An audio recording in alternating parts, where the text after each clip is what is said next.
Tonight, the air over ancient Egypt is still and warm.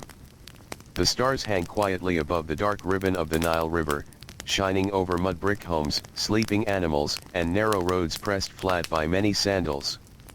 The day's heat has mostly faded now, though the stones still hold a little warmth. Somewhere in the distance, water brushes softly against reeds near the riverbank. A donkey shifts in its sleep. A dog lifts its head, listens to the night, and settles again. Inside a small home near the river, a clay oil lamp burns low. A family sleeps on woven mats spread across the floor. Their linen garments, worn through a long day of labor, lie folded near the wall. The cloth is simple, pale, soft in places, rough in others. It carries the scent of sweat, dust, river water, and sun. Tomorrow, before sunrise, these garments will need washing. And that simple task, washing cloth, was never truly simple in ancient Egypt. Laundry was labor. Laundry was heat. Laundry was sore hands, bent backs, cracked skin, and long walks carrying heavy wet cloth. It was one of those ordinary tasks rarely written about in grand monuments, yet it touched nearly every life. Kings wore linen. Priests wore linen. Farmers wore linen.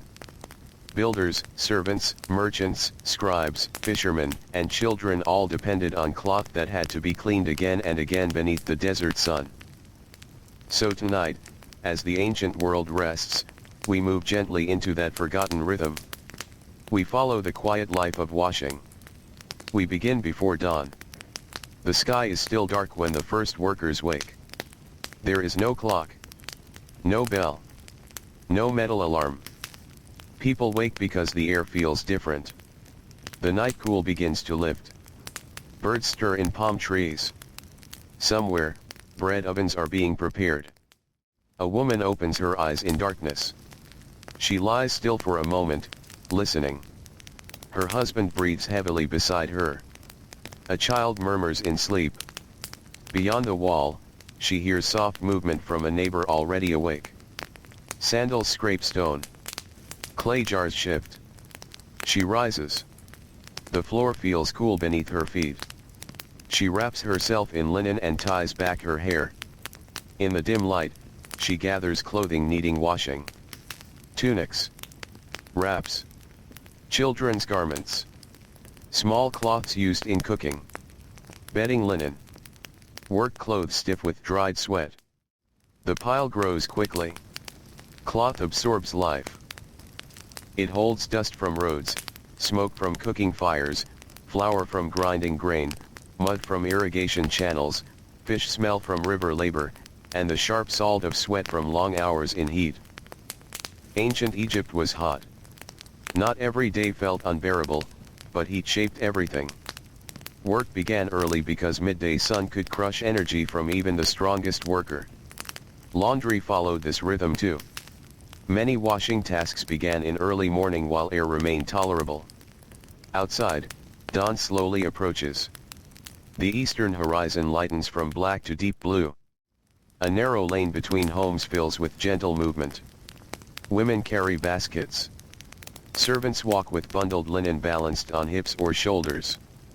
Some wealthier households send workers or hired washers. Poorer families wash their own cloth. In larger towns and cities, professional launderers existed. Their work was hard and repetitive. They were essential. Yet few people admired them. Laundry workers handled dirt. They touched stained cloth, body oils, sweat, and waste. Some garments, especially work wraps and household cloth, could become unpleasant after repeated use in heat. Washing them required strength and patience. The woman joins others moving toward the river. The path is dusty but familiar. She walks carefully in sandals worn smooth by years of use. Palm trees stand quiet against the brightening sky. Mud brick walls glow softly as sunlight begins to touch them. Soon the river appears. The Nile. Wide. Calm. Patient. Its presence shaped everything. Without the Nile, there was no Egypt. Water fed crops, carried boats, supported fishing, cooled bodies, and cleaned linen. Near the bank, washing areas are already active. People kneel near shallow edges. Some stand on flat stones. Others spread cloth nearby in neat piles. Clay jars sit half-filled with water. Wooden paddles, stones, and woven baskets lie within reach. The work begins. First comes soaking.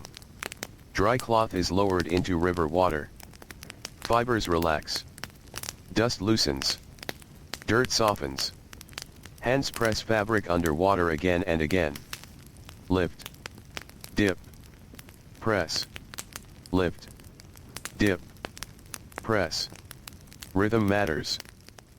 Much of ancient labor moved in rhythm because rhythm reduced strain. Repeated motion became almost meditative. Hands learned what minds no longer needed to think about. The washer's fingers know fabric by feel. Fine linen feels smooth and tightly woven. Cheap linen feels coarser. Old cloth grows thin at folds. Some garments tear easily. Care matters.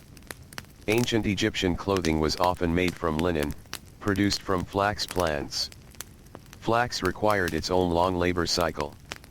Plants were harvested, soaked, processed, spun into thread, and woven into cloth. Creating linen took effort. Because of this, clothing had value. People did not casually discard garments.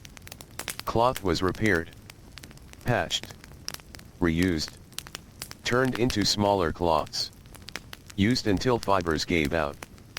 That made washing even more important. Cleaning preserved life. The woman rubs wet cloth between her hands. Simple rinsing removes only loose dirt. Stubborn stains require more. Ancient Egyptian washers used natural cleaning substances. One of the most common helpers came from something dry and powdery. Natron. Sodium carbonate and related mineral salts formed naturally in dry lake beds and desert areas. Egyptians knew its value well. It served many purposes: cleaning, preserving, ritual purification, and more.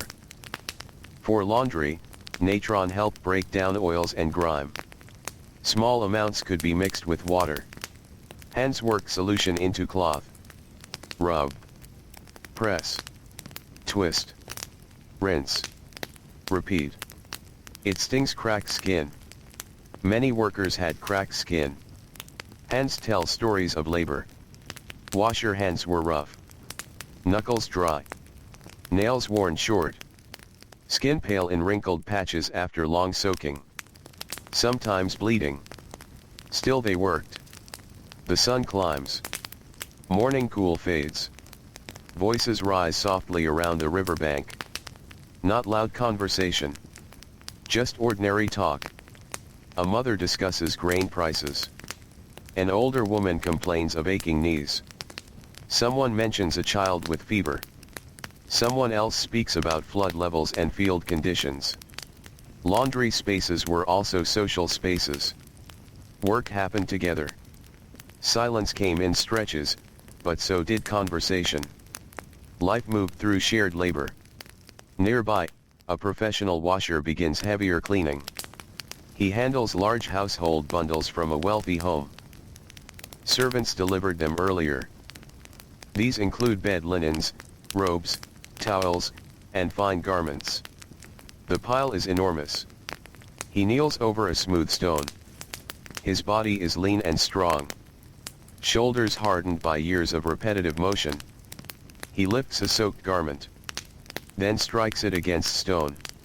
Thwop. Water sprays outward. Again. Thwop. Again. Thwop. This beating loosens dirt trapped deep in fibers. It is exhausting work. Arms burn. Shoulders ache. Lower back tightens. But rhythm carries him. Strike. Turn. Strike. Fold. Rinse. The sound blends with river movement. Not harsh. Just repetitive.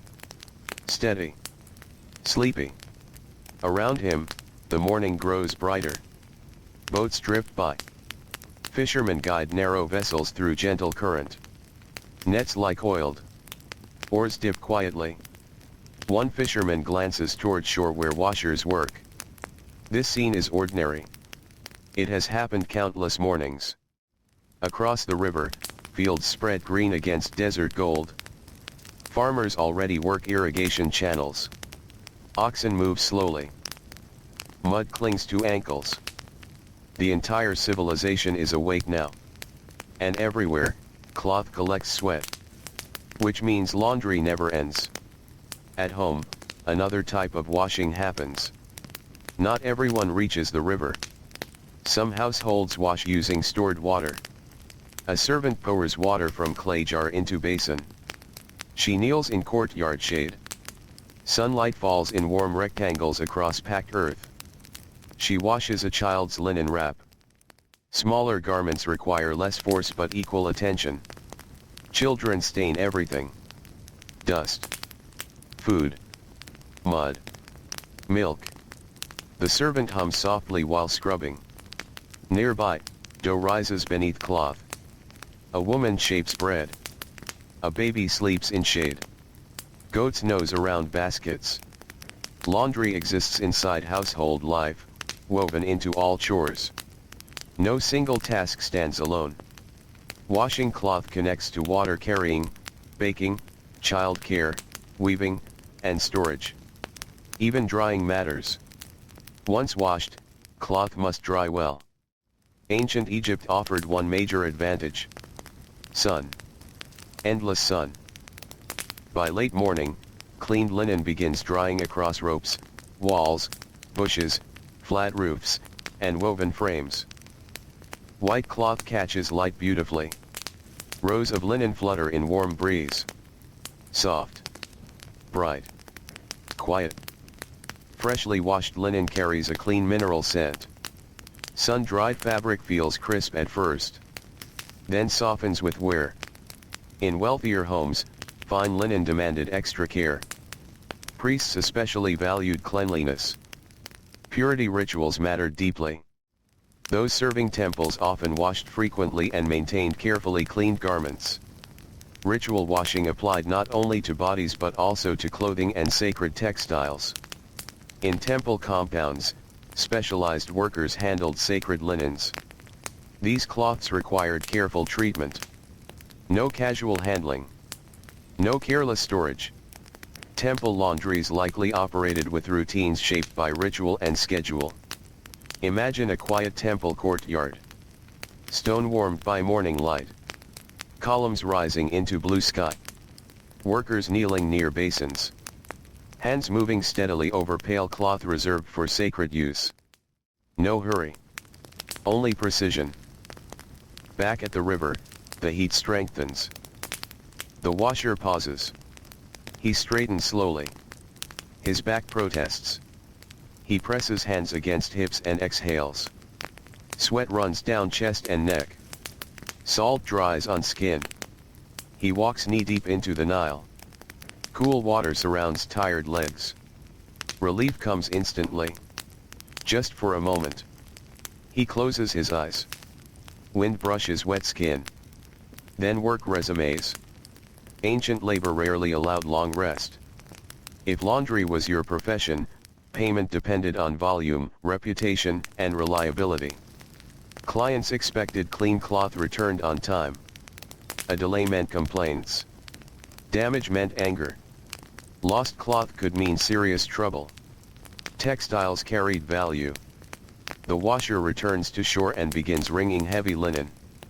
Wet cloth is surprisingly heavy. Water adds enormous weight. Hands twist opposite directions. Forearms tighten. Water streams down. Twist harder. More water falls. Again. And again. Muscles burn. Nearby, a younger helper learns the work. He watches carefully. Older workers teach through demonstration. Little instruction. Mostly imitation. He tries wringing cloth. Not enough force. The older washer corrects his grip. Shows shoulder positioning. Shows how to use body weight. Skill lives in the body. Not on papyrus. Not in formal lessons. In muscle memory. In repetition. By midday, heat becomes harsh. The river glitters under white sun. Air shimmers. Dust feels hotter. Even birds quiet down. Many workers seek shade. Laundry slows. Some cloth already dries. Some remains damp. Some still needs rinsing. A woman gathers dried garments. She folds carefully. Fold lines matter. Good folding reduces wrinkles and protects cloth during storage. In her basket lies the result of hours of labor. Clean linen. It looks simple. But each folded piece holds invisible effort. Walking. Carrying. Soaking. Scrubbing. Beating. Rinsing. Drying. Folding. Returning home. All for something most people barely think about. That is the nature of many essential tasks. They disappear once finished. Only absence is noticed. Dirty cloth draws attention. Clean cloth becomes normal. Quiet labor often lives this way. Unseen. Expected. Constant. Afternoon arrives slowly. Homes retreat into shade. Workers rest where possible. Meals are simple. Bread. Beer. Onions. Fish if available. Dates. Figs. Maybe lentils. A washer sits beneath a palm. He eats with slow tired motions. Hands still ache. His fingernails hold traces of mineral salts. Skin smells faintly of wet linen. His body carries deep fatigue. But evening work still remains. Clean cloth must be delivered.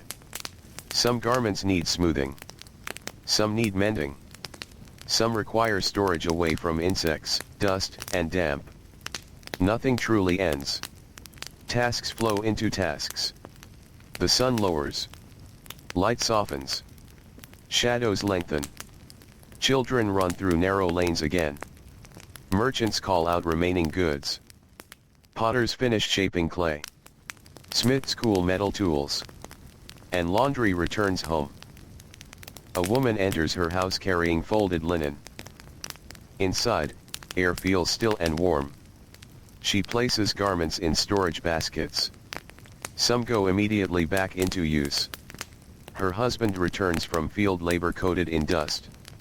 His linen wrap is already dirty again. Tomorrow's washing has begun before today fully ends. This cycle never stops. Day after day. Season after season. Flood season. Planting season. Harvest season. Always cloth. Always washing. As evening deepens, lamps glow across the settlement. Cooking fires release smoke into darkening air. Voices soften. Bodies slow. Feet ache. Shoulders ache. Hands ache. Labor leaves traces everywhere. The washer lies down at last. His mat feels welcome. Night air enters through doorway. Cooler now. The sounds of Egypt begin fading. A distant splash in the Nile. A murmur of voices. A donkey shifting weight. Palm leaves rustling. He thinks briefly of tomorrow's bundles. Then even that thought fades. Sleep comes. And while he sleeps, somewhere in another home, another family quietly folds their linen beside a lamp, preparing for dawn and another day of washing beneath the patient sky of ancient Egypt. Night passes slowly over Egypt. The stars above the Nile River fade one by one as dawn begins its quiet return. Darkness softens into deep blue. The coolness of night lingers for a little while longer, resting over fields, rooftops, courtyards, and sleeping bodies. In the silence before sunrise, the world feels suspended. A clay jar sits beside a doorway, still cool from the night air. A broom made from bundled reeds leans against a wall. Half-finished bread dough rests beneath cloth. Sandals wait where they were removed the evening before. Then life begins again. A rooster calls. A goat bleats. Someone coughs in the next home. A child rolls over and wakes. Another day in ancient Egypt slowly opens. And with it returns the endless work of cloth. Not all laundry in ancient Egypt belonged to ordinary households. Some of the most demanding washing came from workshops. These places rarely rested. As the first light reaches the streets of a busy town, workshops begin to stir. Potters knead clay. Bakers heat ovens. Weavers prepare looms. Stone workers lift tools worn smooth by long use. In one corner of the settlement stands a weaving house where linen cloth is made. The building is simple. Mud brick walls. Low roof. Small openings for light and air. Inside, the air carries the dry smell of flax fibers and dust. Several workers have already arrived.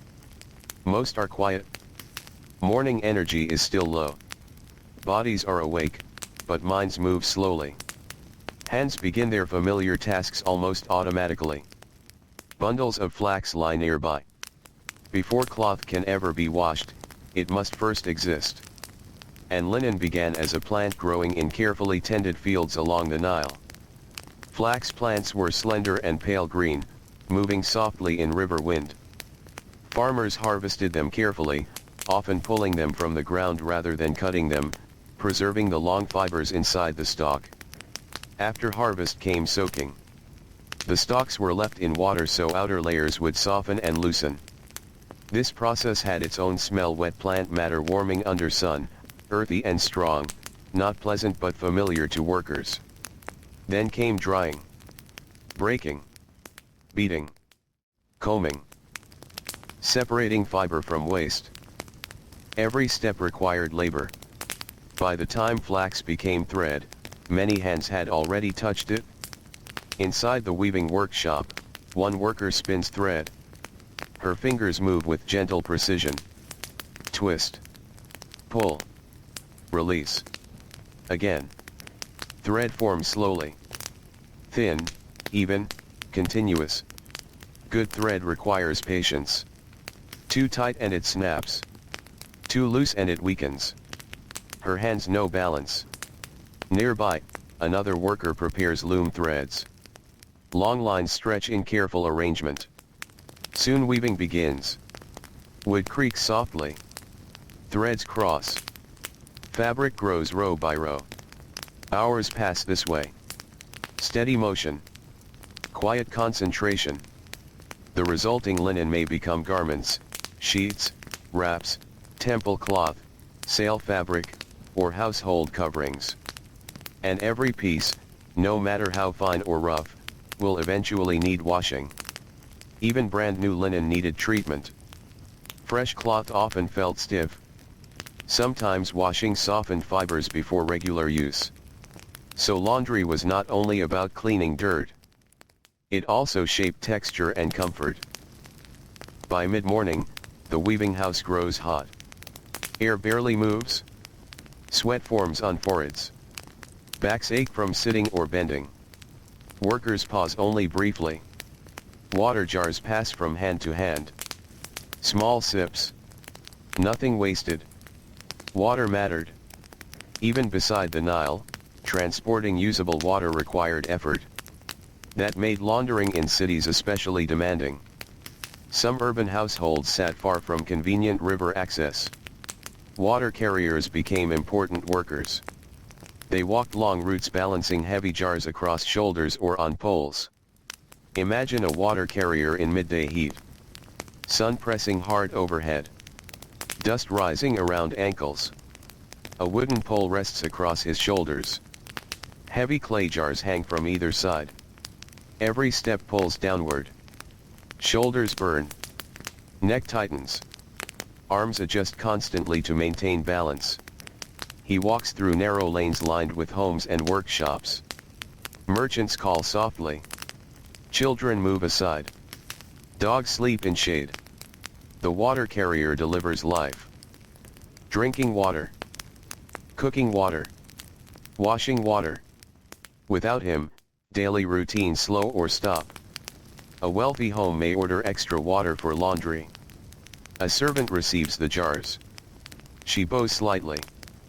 Payment is exchanged. The jars are carried into the courtyard. Soon washing begins. This household belongs to a scribe. Not wealthy like a noble, but comfortable. The scribe's work keeps him indoors more than many laborers. His linen stays cleaner than a farmer's or builder's clothing, but not spotless. Ink stains are common. Papyrus dust settles into folds. Sweat still gathers in heat. Today his wife notices dark smudges near one sleeve. Ink can be stubborn. She kneels beside a basin and examines the stain. Small. Dark. Deep in the fibers. She wets the cloth carefully. Rubs natron into the stain. Waits. Presses. Rubs again. The stain lightens slightly. Not gone. She continues. Laundry often demanded patience more than strength. Some stains surrendered slowly. Others never fully disappeared. Ancient cloth often carried marks of use. Perfect whiteness was difficult to maintain outside elite settings. Most garments aged visibly. That was normal. Not failure. Just life. Near the royal centers, palace laundries likely handled enormous amounts of fabric. Servants. Officials. Household staff. Ceremonial garments. Bed linens. Curtains. Fine wraps. Large households generated endless textile labor. Imagine a palace service courtyard. Not the grand halls people imagine when thinking of kings. Not decorated chambers. Instead, working spaces. Busy. Practical. Filled with servants. Laundry baskets stacked high. Basins lined in rows. Workers moving constantly. Cloth soaking. Cloth drying. Cloth folded. Orders exchanged quietly. One servant checks inventory. Nothing lost. Nothing misplaced. Even in great households, laundry remained physical labor. Power did not remove effort. It often only transferred effort onto others. As afternoon heat grows stronger, another group faces especially difficult washing. Construction laborers. At a large building site, stone workers rest during a break. Their linen wraps are dark with sweat and dust. Fine sand settles into every fold. Stone dust clings to skin like powder. These workers move heavy blocks, haul tools, shape stone, and labor under relentless sun. Their garments suffer. Frequent washing helps prevent cloth from becoming stiff with salt and dirt. Yet washing such garments is difficult. Dust mixes with sweat to form stubborn grime. Back at home, wives, servants, or the workers themselves scrub hard to clean them. Hands tire quickly. Still, it must be done. Clean cloth feels lighter on sore skin. At the riverbank, an older washer works alone. He has done this for decades. Age has changed him. His hair is gray now. Shoulders slightly bent. Knees slower. But experience gives efficiency. He wastes no motion. Each movement is economical. Measured. Quiet. He knows fabric by sound. Yes, sound. Wet linen makes different sounds depending on thickness, weave, and condition. When struck, wrung, or shaken, experienced hands hear differences younger workers miss. He lifts cloth. Twists. Listens. Feels resistance. He knows if fibers are weakening. Knows where tearing may begin. Knows which garments need gentler handling. This knowledge came slowly. Through years. Through mistakes. Through repetition. A younger worker approaches him. He asks a question. The old washer answers with few words. Then demonstrates. Again, teaching through hands. Ancient skills often lived this way. Passed body to body. Generation to generation.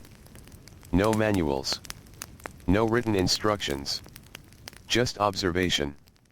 Correction. Practice. The sun begins its slow descent. Light softens from harsh white to warmer gold. Evening approaches. The river changes color. Golden ripples spread outward. Birds return to reeds. Air cools little by little. This is the gentlest part of the day. Workers feel it immediately. Bodies loosen. Breathing deepens. The older washer sits near shore. For a moment, he rests. His feet remain in shallow water. Mud squeezes between toes. He looks across the Nile. Boats drift home. Fishermen return with baskets. Some catches are good. Some poor. Such uncertainty shaped life. Not every day fed every family equally. Laundry workers felt this too. Payment varied. Some clients delayed payment. Some paid in grain. Some paid with beer. Some with cloth scraps. Money as modern people imagine it did not dominate daily exchange. Value moved through goods, labor, and obligation. The washer thinks of home. His wife may already be baking evening bread. The smell comes to him in memory. Warm grain. Earthy flour. Smoke from oven walls. He rises and gathers folded linen. Deliveries remain. He walks narrow roads lined with homes. Each delivery ends a cycle. Clean cloth returned. Labor completed. Until tomorrow. At one home, a young mother receives folded garments with gratitude. She holds a small baby against her shoulder. The baby sleeps. Warm. Heavy. Breathing softly. Babies needed cloth constantly. Swaddling wraps. Cleaning cloths. Bedding. Spills. Milk. Laundry around infants never rested. The mother thanks him. He nods. Few words. Too tired for conversation. He continues. At another house, an elderly man sits in doorway. His body is thin.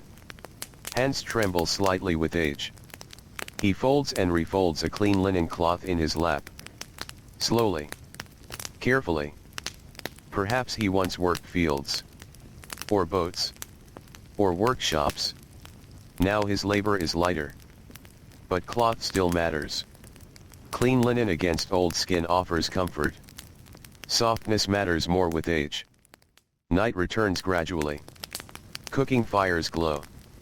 Smoke rises in thin lines. Voices soften. Dinner is eaten. Bread torn by hand. Fish shared. Beer poured. Children yawn. A mother smooths a child's hair. A father stretches sore legs. Some garments washed that morning are already being worn again. Life moves quickly through cloth. The washer finally reaches home. He removes sandals. Dust falls away. Inside, his home is simple. One room. Low light. Woven mats. Clay jars. Storage baskets. Nothing unnecessary. His wife serves food. They eat quietly.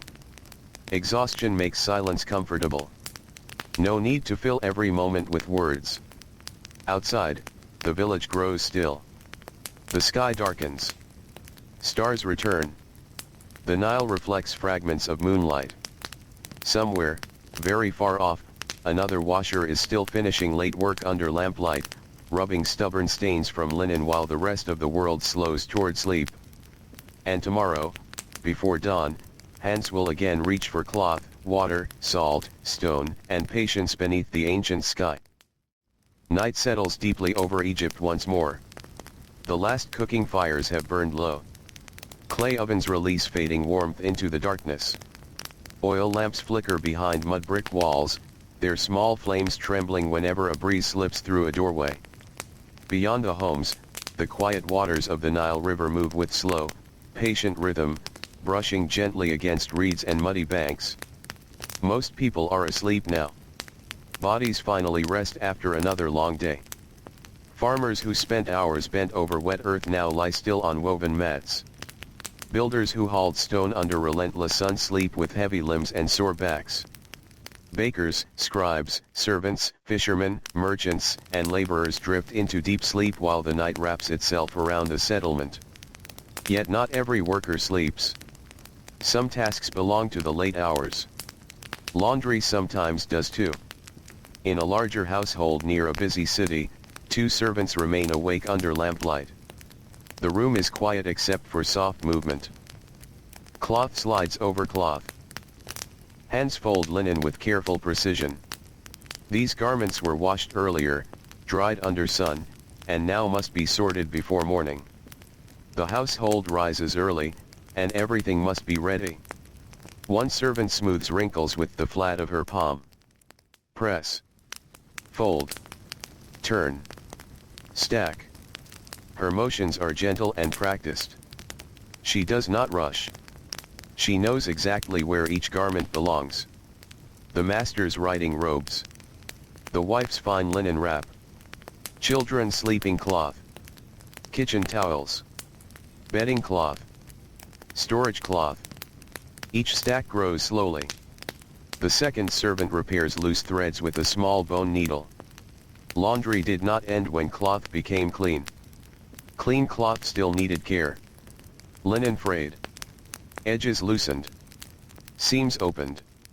Small tears appeared at stress points under arms, at folds, near tied waistlines. If ignored, tiny damage became large damage. Repair was part of preservation. In ancient Egypt, mending was ordinary. Nothing useful was wasted. A garment might begin life as fine clothing. Years later it might become household cloth. Later still, cleaning rags. Finally, perhaps bandaging material or scrap fiber. Textiles lived long lives. Because making cloth required so much labor, every thread mattered. The servant threads her needle. Her eyes are tired. The lamplight is dim. Still, her fingers move carefully. She pulls thread through linen. In. Out. In. Out. Tiny repairs. Quiet work. The kind of labor almost no one notices. Yet whole households depended on such unnoticed care. Eventually the final garment is folded. The women extinguish the lamp. Darkness fills the room. Silence returns. Morning comes slowly. Before sunrise, mist hangs low over parts of the river. The air feels softer today. Cooler. Not cold, but gentle. A thin veil of morning haze blurs distant palms. Along the riverbank, the first washers arrive again. But today we stay with a different household. A poor farming family. Their home sits near irrigated fields. The walls are cracked in places. The roof is patched with reeds and mud. Life here is harder than in town.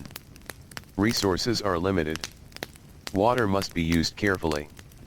Clothing is minimal. Each person owns only a small number of garments. This changes laundry. When you own little clothing, washing becomes delicate timing. Wash too much at once and there may be nothing dry to wear. So garments are often cleaned in rotation.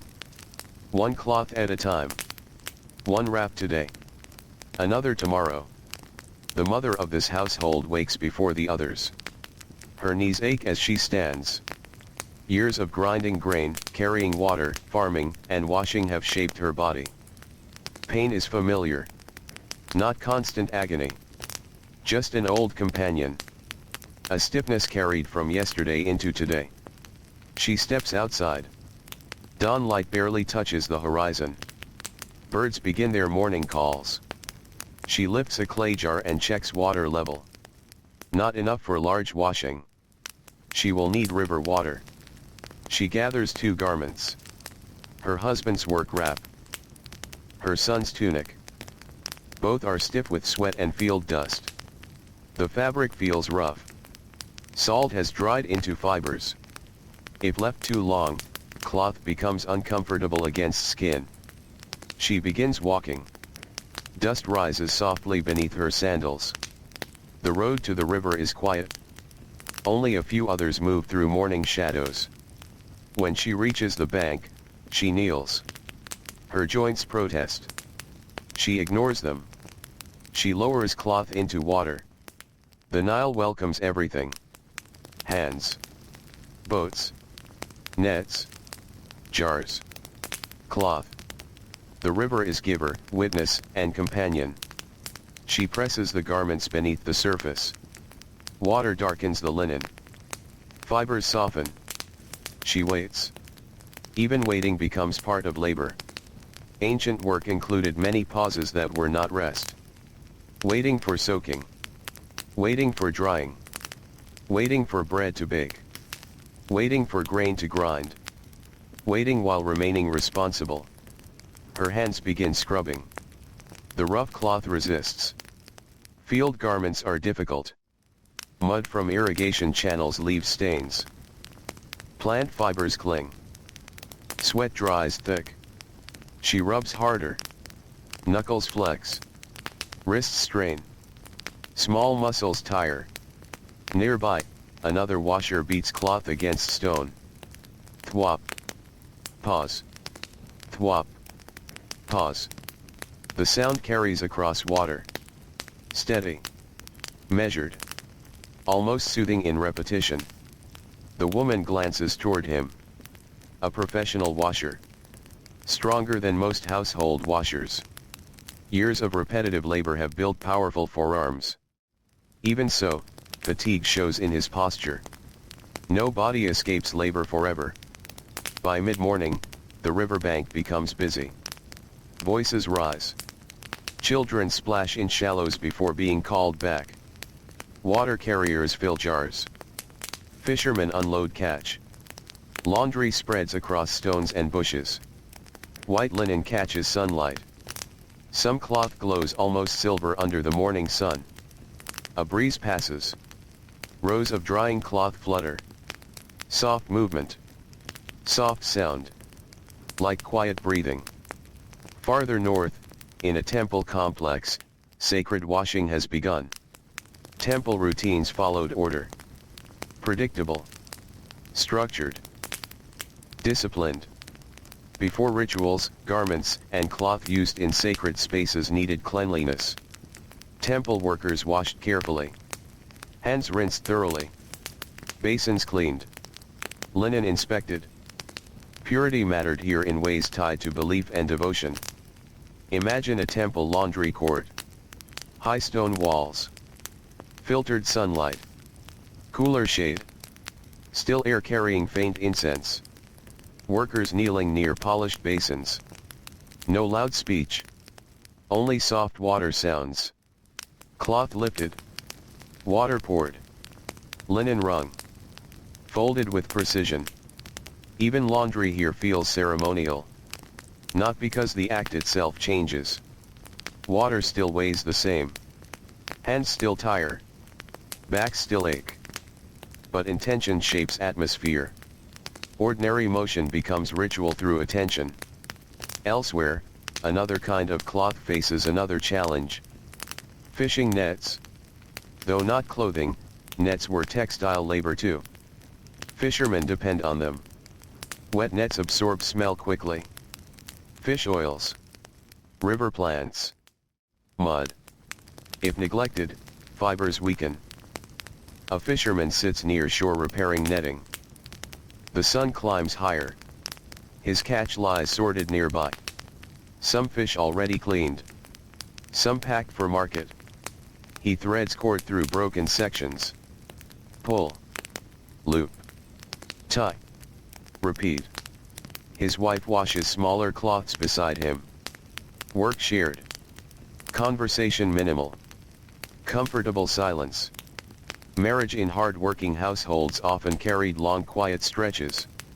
Not coldness. Simply shared exhaustion. Words become less necessary when routines are deeply known.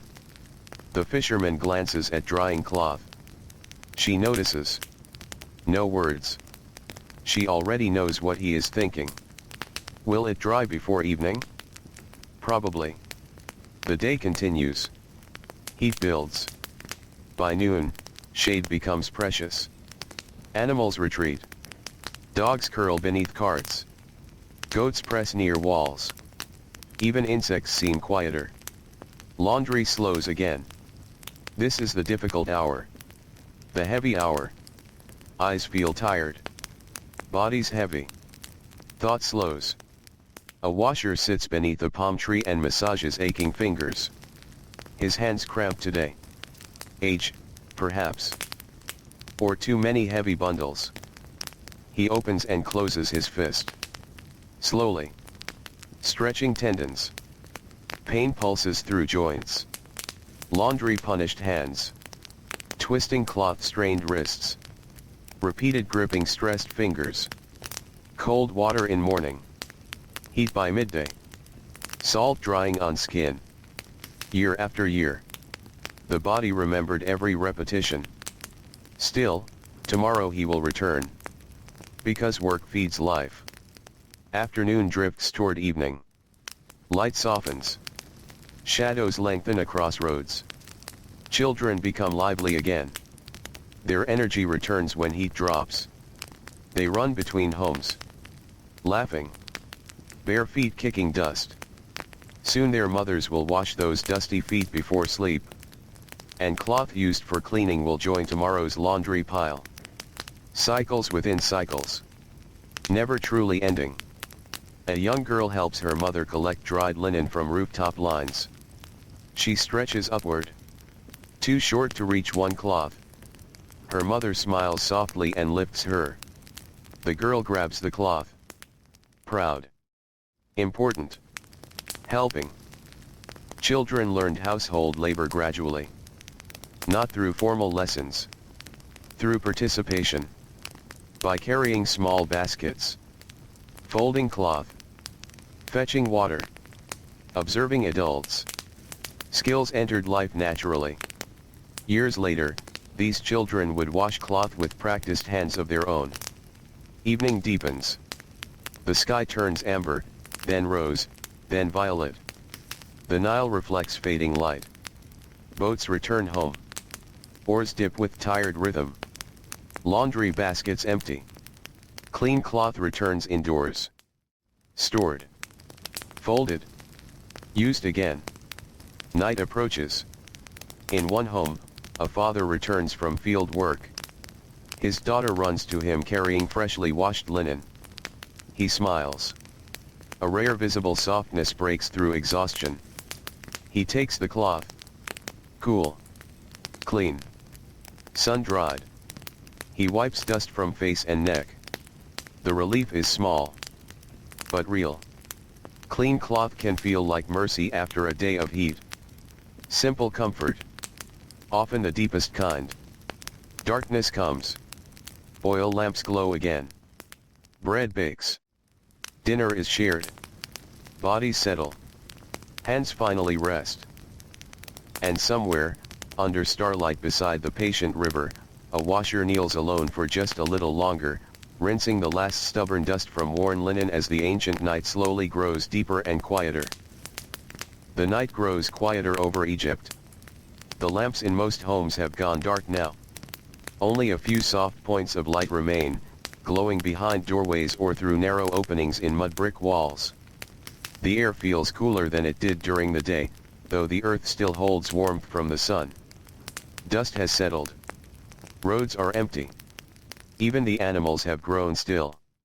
Only the steady waters of the Nile River continue moving without rest. The river never truly sleeps. It flows through darkness as it flowed through daylight, carrying water, reeds, boats, fish, and the reflections of stars. Its gentle sound reaches the shore in small repeating whispers. Water touches mud. Pulls away. Returns again. Soft.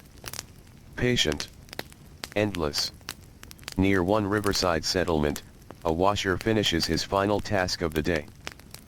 He kneels beside a low basket filled with damp cloth that must not be left bundled overnight.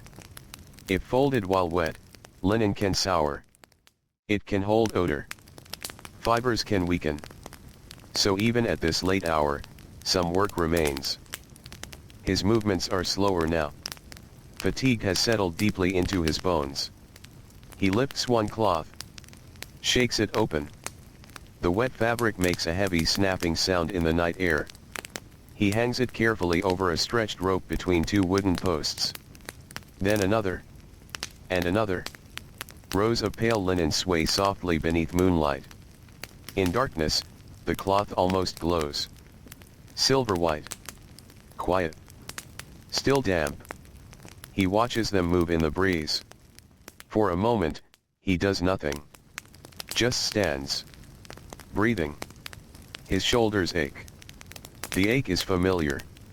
Not sharp. Not new. A deep heaviness carried after years of labor. His wrists feel stiff. His palms burn in places where skin has hardened into calluses. When he was younger, he recovered faster. Sleep repaired everything. Now age lingers inside the body longer. Morning soreness lasts into midday. Midday fatigue reaches evening. Even so, work continues. Work always continues. At last, he turns toward home. Sand presses beneath his sandals. Night insects sing softly near reeds. Far away, a jackal cries once, then silence returns. He reaches his home and ducks through the doorway. Inside, darkness welcomes him. His wife is already asleep. A clay lamp has burned out. Moonlight spills faintly across the floor. He lowers himself onto a woven mat with care, trying not to wake anyone. His body sinks into stillness. Every muscle loosens a little. His breathing slows. Tomorrow will come soon. Before long, he sleeps. Not far away, another household is only beginning its work. This is the home of a physician. Not a royal physician. Not wealthy enough for luxury. But respected. Useful. Needed. Illness touched every level of society. Fevers, infections, stomach troubles, injuries, and exhaustion were part of ordinary life. Those who treated the sick depended on clean cloth more than most. Bandages needed washing. Compress cloth needed rinsing. Linen used for oils, salves, and herbal mixtures had to be cleaned carefully. Tonight, the physician's assistant sits beside a basin. Her hands move through strips of stained linen. These cloths were used earlier to dress wounds from a construction accident. Stone can cut deeply. Rope can burn skin. Heavy tools can crush fingers. Accidents happened often. She soaks the bandages in water mixed with mineral salts. Some stains fade quickly. Others remain. Dark traces cling to fibers. She does not rush. She gently rubs each strip. Clean bandages matter. Dirty cloth can worsen suffering. Though ancient medicine understood illness differently than modern science, people still recognized something important. Filth often made wounds worse. Cleanliness helped healing. Experience taught what theory could not always explain. The assistant rinses each strip again. Water clouds. She pours it out. Refills the basin. Repeats. Quiet work in late hours. Necessary work. Nearby, the physician sleeps lightly. Even at rest, he remains half alert. A knock at night could mean urgent need. Childbirth. Fever. Injury. Snake bite. Life did not follow schedules. Neither did care. Laundry connected even here. Clean cloth was comfort. Protection. Care made visible. Morning returns again. Soft blue light stretches over rooftops. Another day. Another cycle. A baker wakes first in his home. He sits up before dawn and rubs tired eyes. Flour dust still lingers in creases of his skin from yesterday. Bakers carried a different kind of dirt. Fine powder. Sticky dough. Smoke. Ash. Heat from ovens. Their garments gathered flour everywhere. By the end of a shift, linen could be pale with dust. Today his wife washes his work cloth. She carries it outside and shakes it hard before wetting it. A cloud of flour rises. It catches dawn light like pale mist. Then disappears. She smiles faintly. The baker's cloth always does this. Always flour. Always smoke. Always the smell of warm bread. Even laundry carried identity. You could often guess a worker's trade by their clothing. A fisherman's cloth smelled of river and fish. A farmer's cloth carried earth and green plant stains. A baker's cloth carried flour and smoke. A scribe's cloth might show ink. A stone worker's linen held fine pale dust. Laundry told quiet stories. The cloth remembered what hands had done. At the river, morning crowds gather once more. Today a young apprentice arrives with his master. He is perhaps 12. Thin. Serious. Still growing into his limbs. Today he learns washing not as a chore, but as trade. His master places a bundle beside him. Heavy. The boy bends to lift it and nearly loses balance. The older man notices. No laughter. Only calm instruction. He shows the boy how to lift using legs, not back. How to shift weight against the hip. How to carry bundles longer distances. Even before washing begins, technique matters. The boy nods. He listens closely. His hands are softer than his master's. No deep calluses yet. No cracked knuckles. That will change. He kneels beside the water. His master demonstrates soaking. Then scrubbing. Then wringing. The boy tries. The cloth slips. Water splashes his face. He blinks. Tries again. Better. Not strong enough yet. But learning. The master says little. Words are few. Correction comes through demonstration. Hands teaching hands. Morning passes. The apprentice tires quickly. His shoulders burn. Wrists ache. Forearms tremble slightly while twisting wet linen. The master notices. He says only one thing. Slowly. Use the whole body. Not only the hands. The lesson matters. Ancient labor rewarded efficient movement. Poor technique brought early exhaustion. The apprentice adjusts. He plants his feet wider. Twists using shoulders and torso. Better. Water pours from cloth. He feels the difference. Small understanding settles into muscle. This is how skill begins. Not in sudden mastery. In repeated small corrections. Nearby, women wash household linens while talking softly. Conversation drifts with breeze. One speaks of rising grain costs. Another worries about a sick child. Another mentions marriage plans for a daughter. Ordinary concerns. Ancient lives were full of them. History often remembers rulers. Monuments. Wars. Dynasties. But daily life was built from quieter things. Food. Water. Sleep. Pain. Laundry. Endless small responsibilities. Civilization stood on ordinary labor. By midday, the apprentice can barely feel his fingers. His master notices again. This time, he allows rest. The boy sits beneath sparse shade. He stares at his hands. Red. Wrinkled. Tender. He flexes his fingers slowly. Pain pulses. Yet beneath discomfort lies something else. Pride. He worked. He lasted. Not perfectly. But he lasted. His master drinks from a water jar. Then offers it. The boy drinks. Cool water slides down a dry throat. Relief spreads. No words are needed. The apprenticeship continues. Hours later, as sunlight softens toward evening, the apprentice helps hang the final linens. Rows of cloth move in warm wind. Clean. Bright. Quiet. The boy watches them carefully. This morning they were dirty bundles. Heavy. Stained. Sweat-soaked. Now they flutter almost weightless.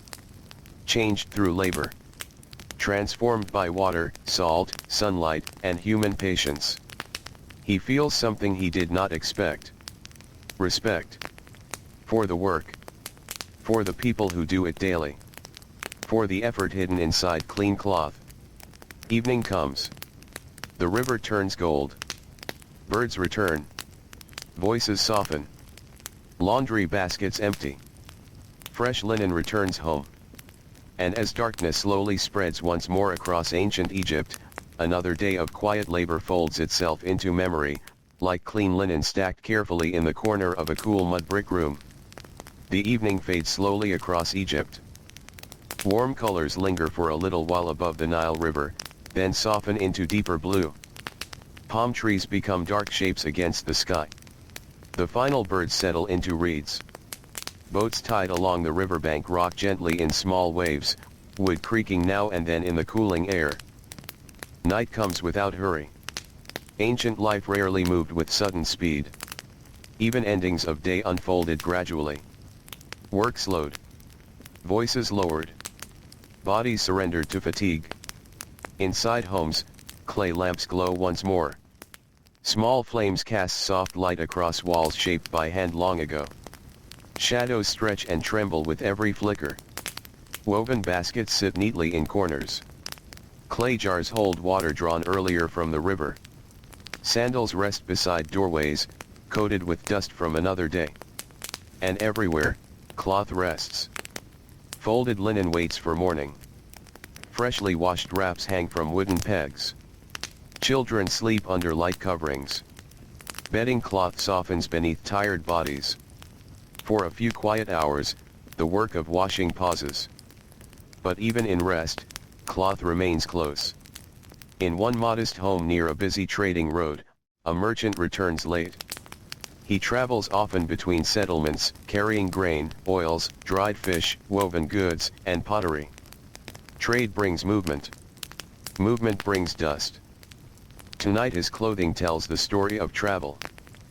Dust lies thick across his shoulders. Sweat darkens the cloth beneath his arms. The hem of his wrap carries dry mud from roads near irrigation channels. When he enters, his wife notices immediately. She says little. She has seen this many times.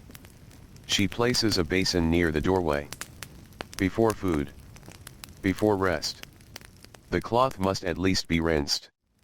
The merchant unties his wrap slowly.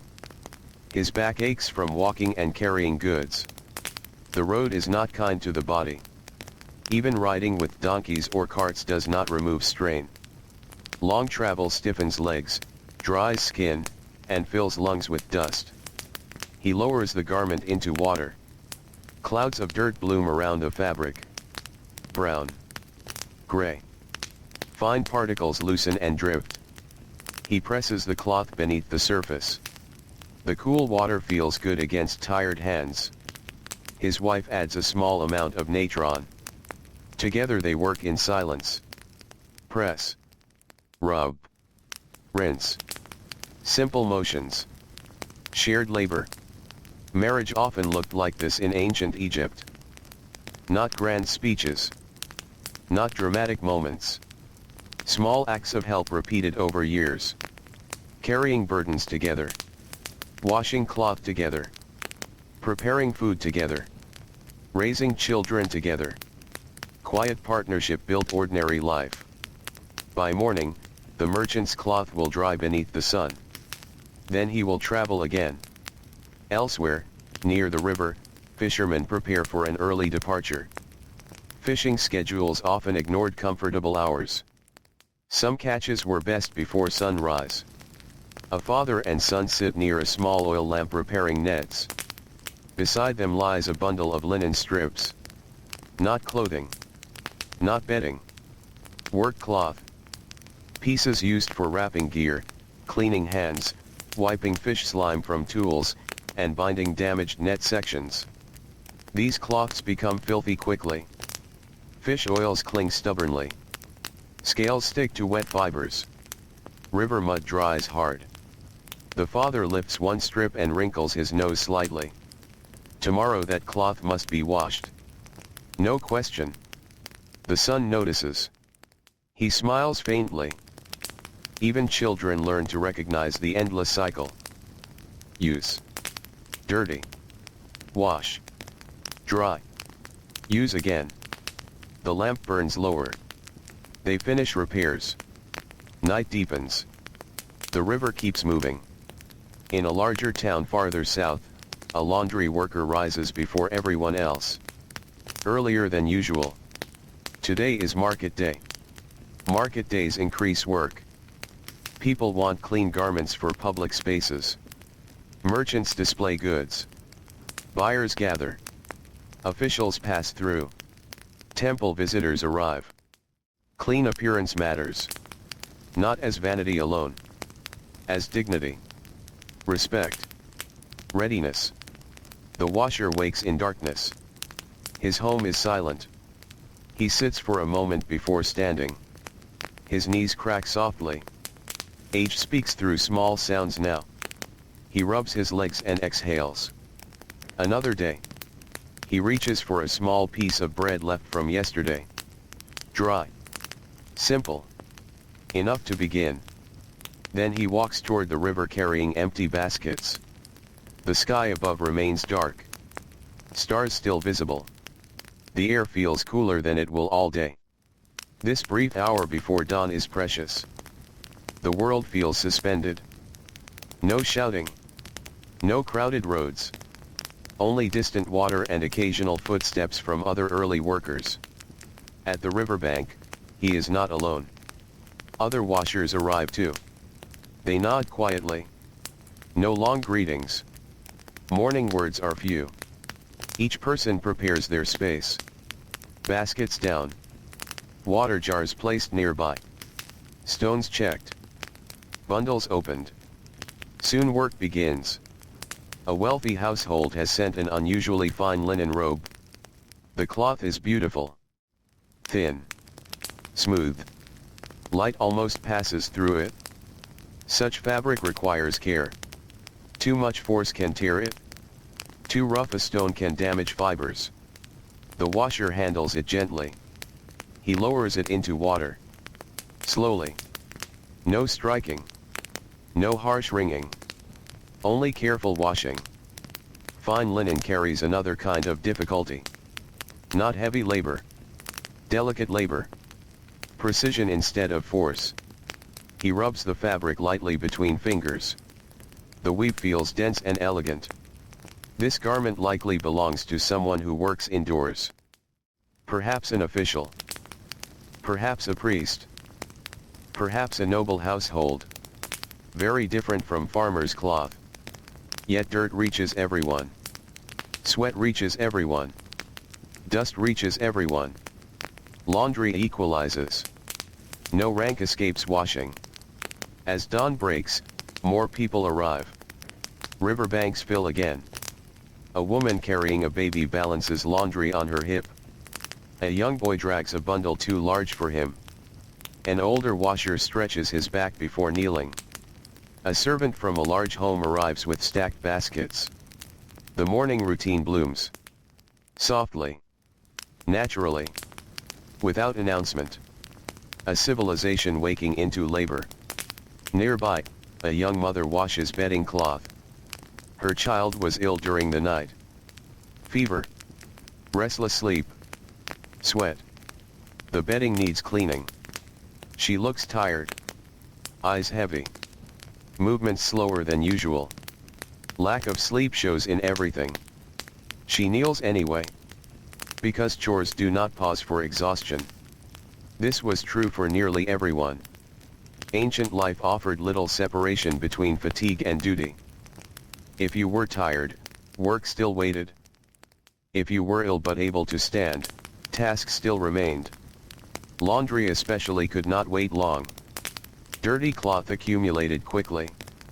The mother dips bedding into river water. She squeezes it. Warm sweat releases into cool current. She rinses again. And again. A nearby older woman notices her exhaustion. Without speaking, she steps closer and helps wring one end. No ceremony. No dramatic kindness. Just assistance. Ordinary generosity. Small help. Shared burden. The younger woman gives a grateful glance. No words needed. Ancient communities often survived through such quiet cooperation. By midday, market roads are busy. Sandals strike packed earth. Donkeys carry baskets. Merchants call prices. Grain changes hands. Oil jars trade places. Fish glisten on woven mats. Spices release dry fragrance into warm air. And among the crowd, clean linen moves everywhere. Fresh garments catch sunlight. Washed wraps fold neatly around waists and shoulders. Temple visitors wear clean cloth. Officials wear clean cloth. Workers wear whatever clean cloth they have. The labor of washers becomes visible only through absence of dirt. No one stops to praise clean garments. Yet everyone depends on them. Invisible labor supports visible order. In a shaded corner near the market, a scribe sits recording transactions. Papyrus rests across his lap. Brush in hand. Ink prepared. His linen robe is clean today. Freshly washed. Cool against skin. Comfort matters when sitting long hours in heat. He dips brush into ink. Writes. Pauses. Writes again. A tiny droplet falls. Dark. Sharp. Onto his sleeve. He freezes. Looks down. A small stain spreads. Not large. But noticeable. He sighs softly. Tomorrow, someone will scrub that stain. Laundry never truly loses. It only waits. Afternoon drifts onward. The market thins. Heat presses down. Workers retreat toward shade. At the river, cloth continues drying. Wind passes across hanging linen. Rows of white fabric ripple like water. The washer who rose before dawn now feels heavy fatigue. His lower back throbs. Shoulders tighten. Hands feel swollen. He flexes fingers. Slowly. The day has been long. Yet one task remains. Folding. Clean cloth must be gathered before evening moisture returns. He begins. Lift. Shake. Fold. Stack. Lift. Shake. Fold. Stack. Repetition returns. Always repetition. But repetition also creates calm. Predictability. Order. The mind settles into familiar motion. Perhaps this is why certain labors become strangely peaceful despite hardship. Rhythm softens thought. Movement quiets noise. The sun lowers. Gold light spreads across the Nile. Birds glide low over water. The air cools at last. The washer finishes the final bundle.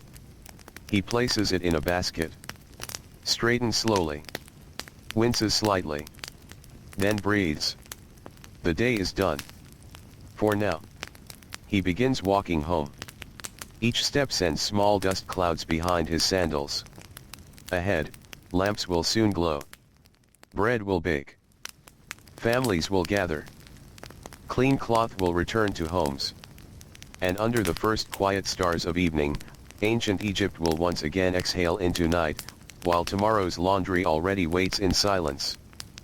Night settles gently over Egypt once again. The busy sounds of market day have faded into memory. Roads that were crowded only hours ago now lie quiet beneath moonlight. The dust raised by sandals and cartwheels has settled back onto the earth. In the distance, the waters of the Nile River continue their slow, endless movement, dark and calm beneath the stars. A warm breeze drifts through narrow streets. It carries many faint scents.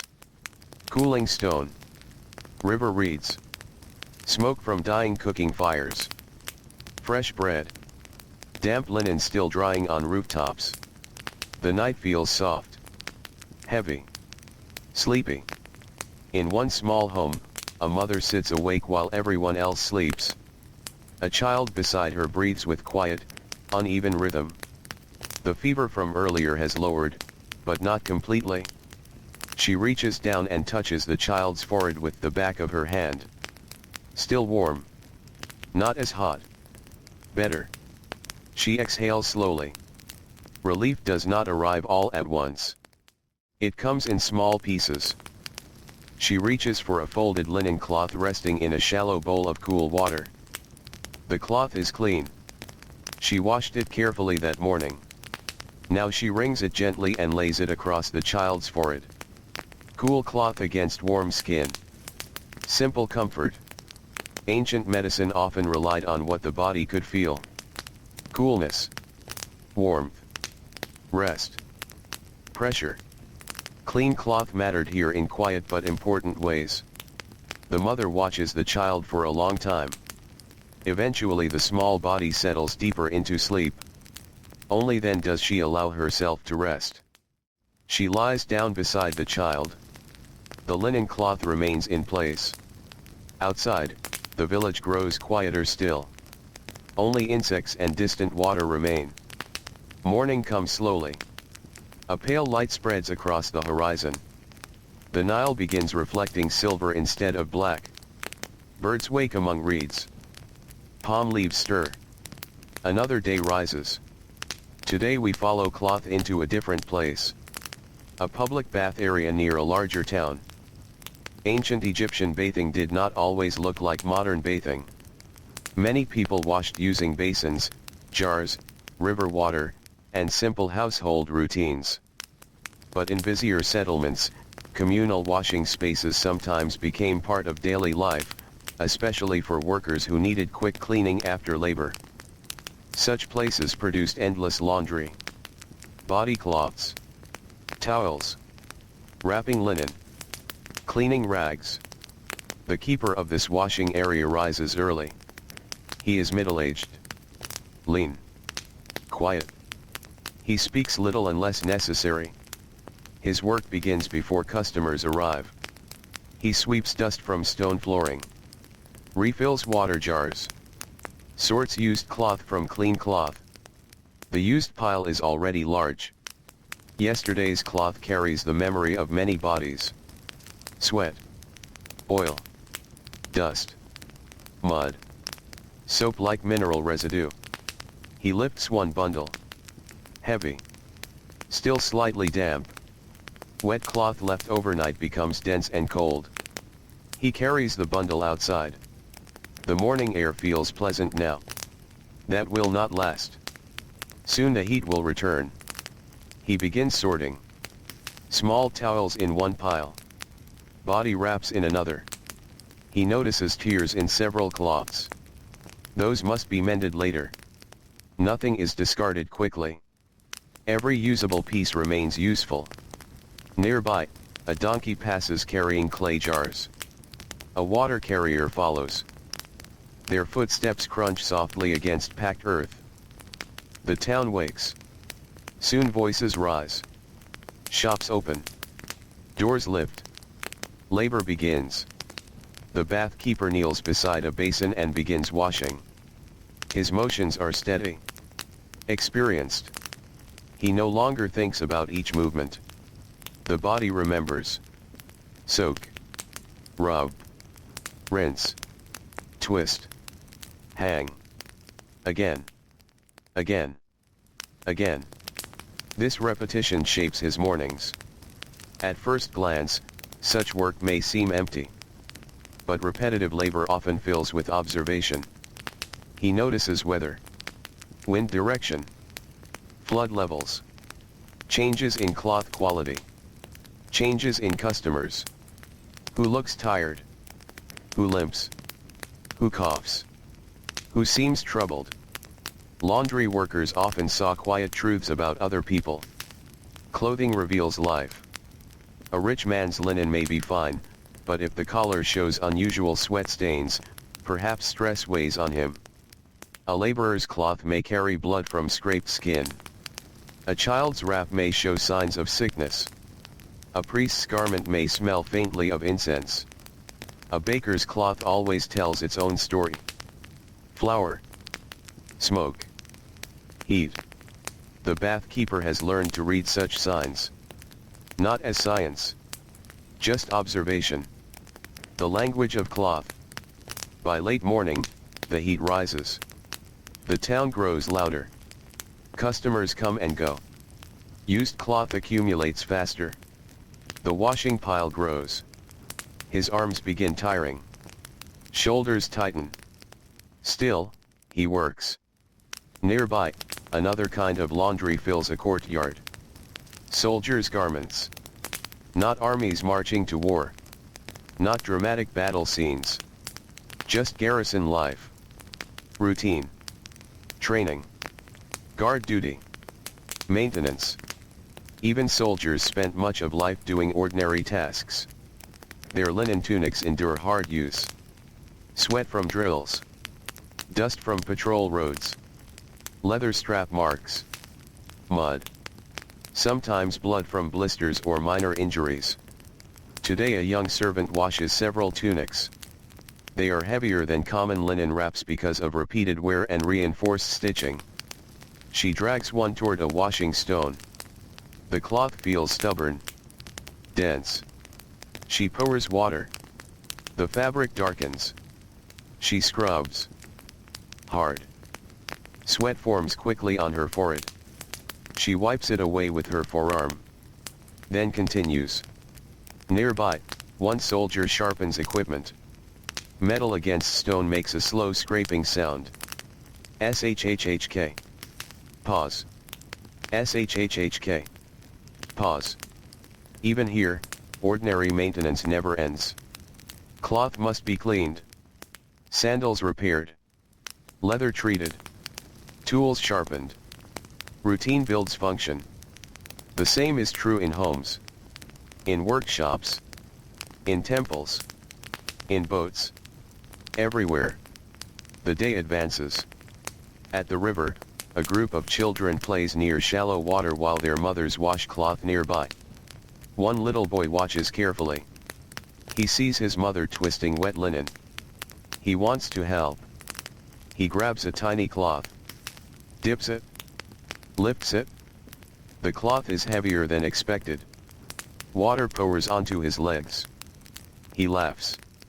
His mother smiles without looking up. She keeps washing. He copies her movements. Twisting with all his strength. Almost no water comes out. He tries again. Still little. But he feels important. Included. This is how work enters childhood. Not as formal instruction. As imitation. As play becoming skill. Years pass. Play becomes labor. Labor becomes routine. Routine becomes life. By midday, the mothers gather drying cloth. The children rest in shade. One child falls asleep against a basket of folded linen. Face relaxed. Dust on cheeks. Hair tangled by wind. Sleep comes easily to tired children. Especially in heat.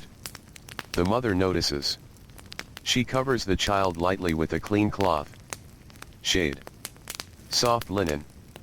Warm air. The child sleeps on. Afternoon slows. Heat reaches its heaviest point.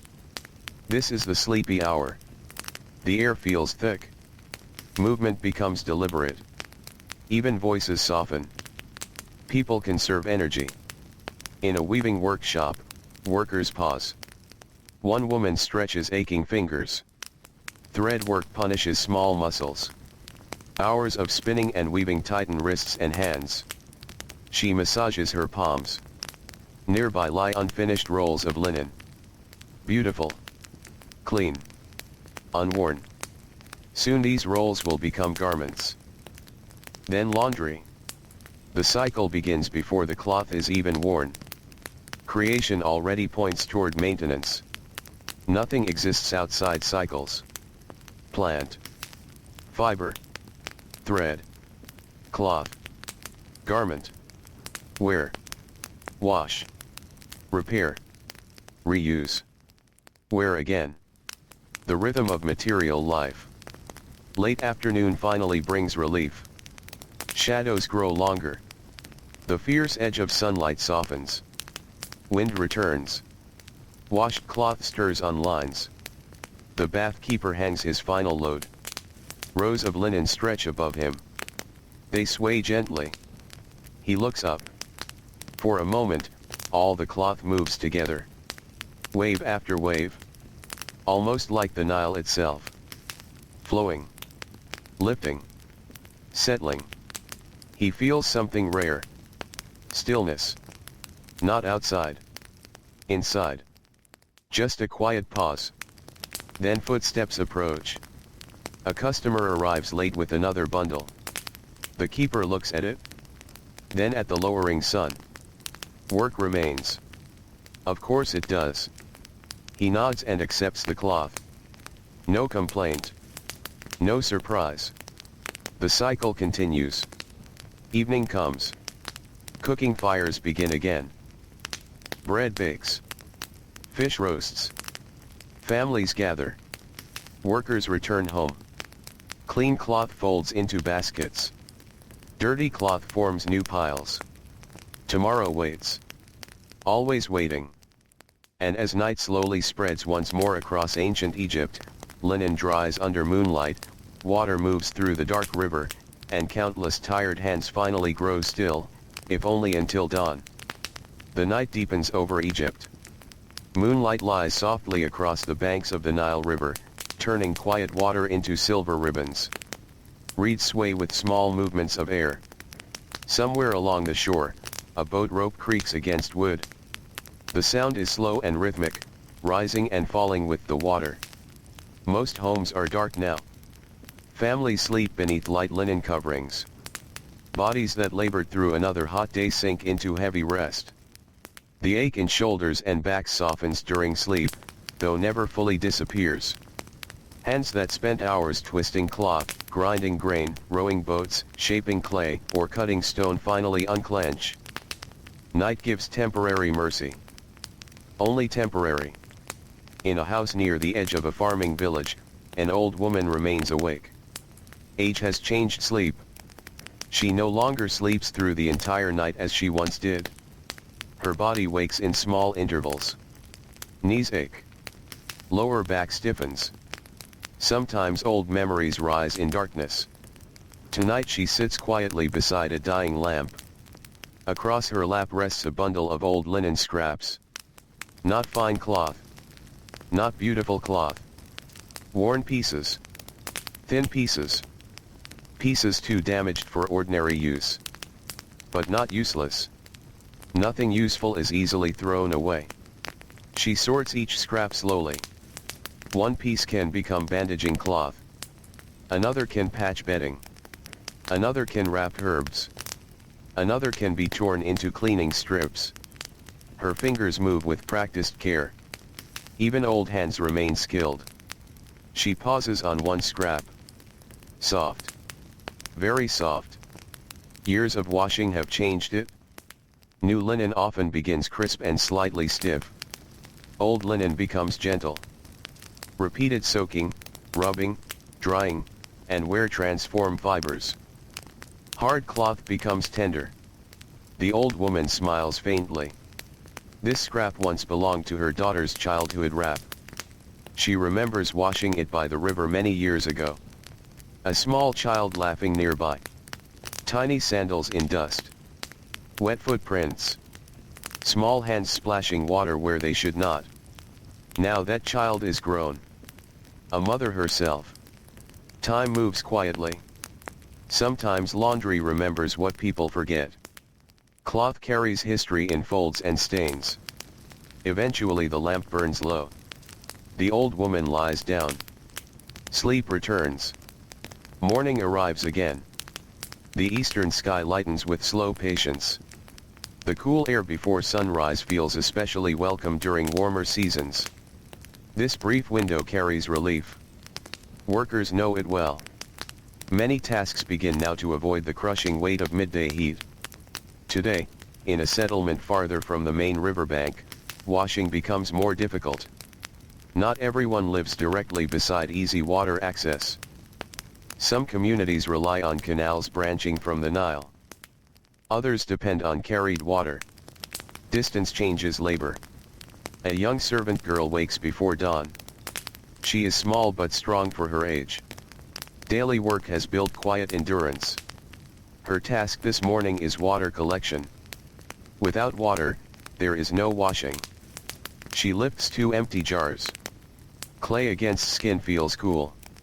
The jars are not heavy yet. That will change soon. She walks toward a canal path. Dust shifts beneath bare feet. The world is quiet except for insects and distant birds. The canal lies still.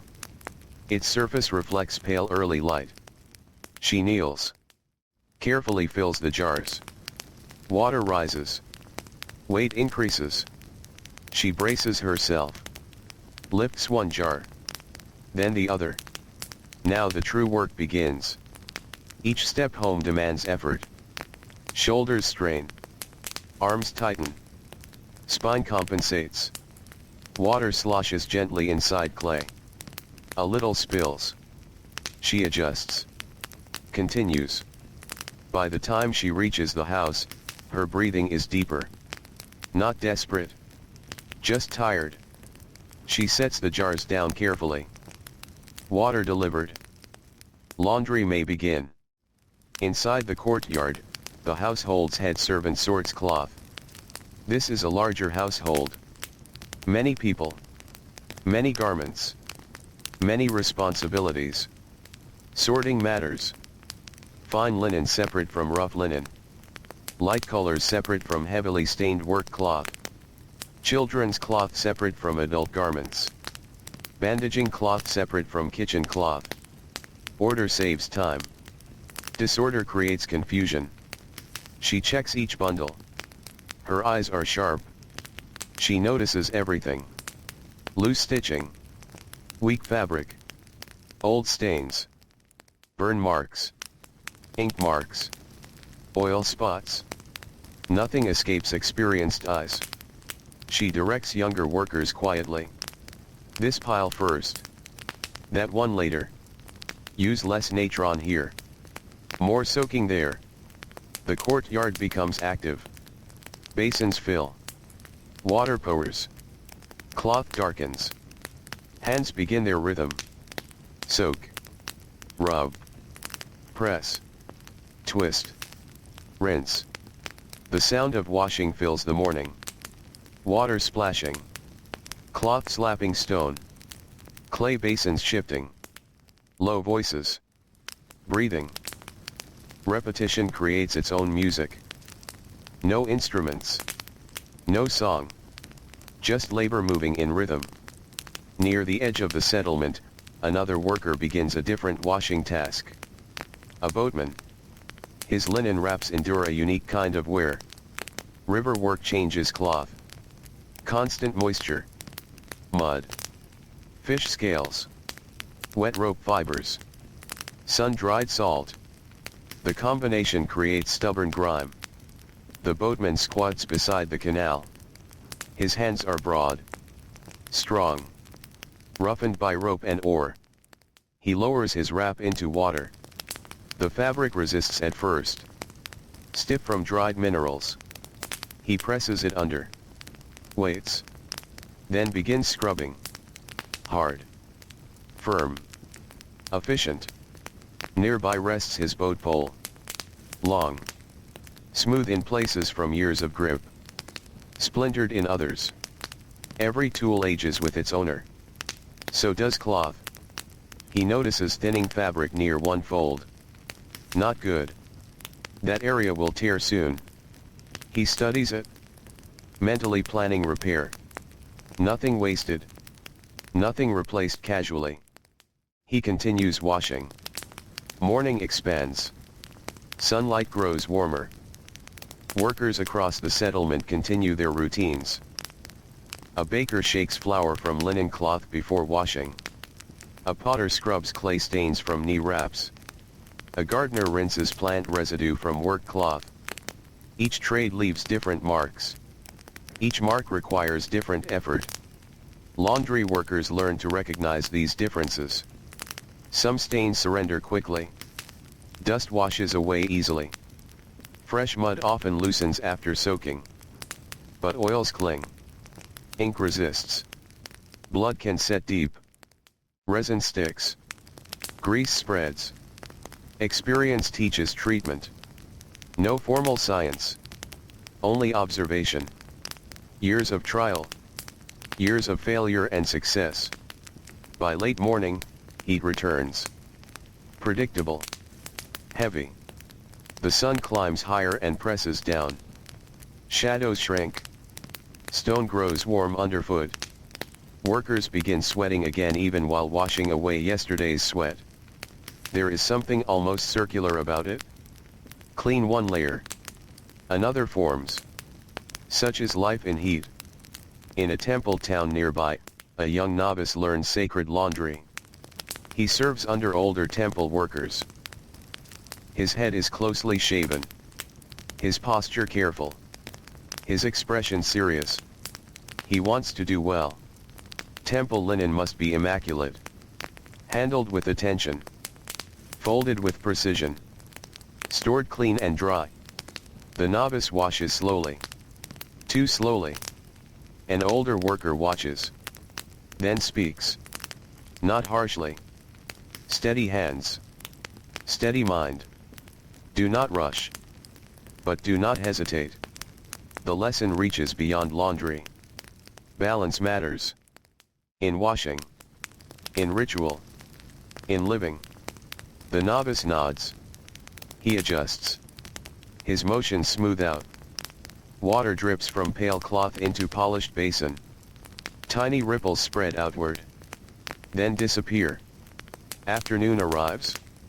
The sleepy hour again. Air thick. Breathing slower. Even birds seek shade. A washer rests beneath a wall. He closes his eyes for a moment. Not sleeping. Just resting. His hands lie open on his knees. Palms up. Cracked skin visible. Calluses thick. Wrinkles deepened by water. These hands tell his life story. No papyrus records his name. No monument honors him. No inscription praises his work. Yet countless people wore clean cloth because of these hands. Civilizations are carried by such hands. Quiet hands. Ordinary hands.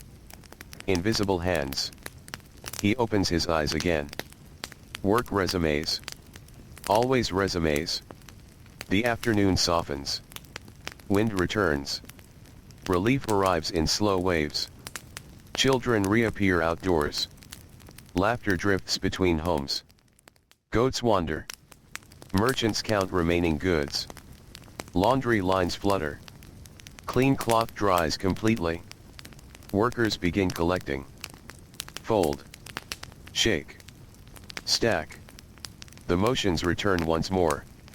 At one home, a little girl helps fold linen with great concentration. Her folds are uneven. Crooked. Too loose. Her mother gently fixes them. Shows the corners. Align edges. Smooth wrinkles. Try again. The girl copies carefully. Better. Learning enters the body. Skill begins small. Even folding cloth becomes inheritance. Evening descends. Amber light spreads across fields. The canal reflects gold. Warm wind brushes drying reeds. The servant girl from morning finally rests. She sits beside the wall. Hands in lap. Shoulders sore from carrying water. She watches the sky changing color. No words. Just breathing. The day is nearly done. Soon lamps will glow. Bread will bake. Families will settle. And throughout ancient Egypt, clean linen will once again be folded, stored, worn, dirted, and quietly returned to the endless patient cycle of water, labor, sun, and time. Night returns once more to Egypt. The warmth of day slowly leaves the earth. Mud brick walls release the heat they gathered under the sun.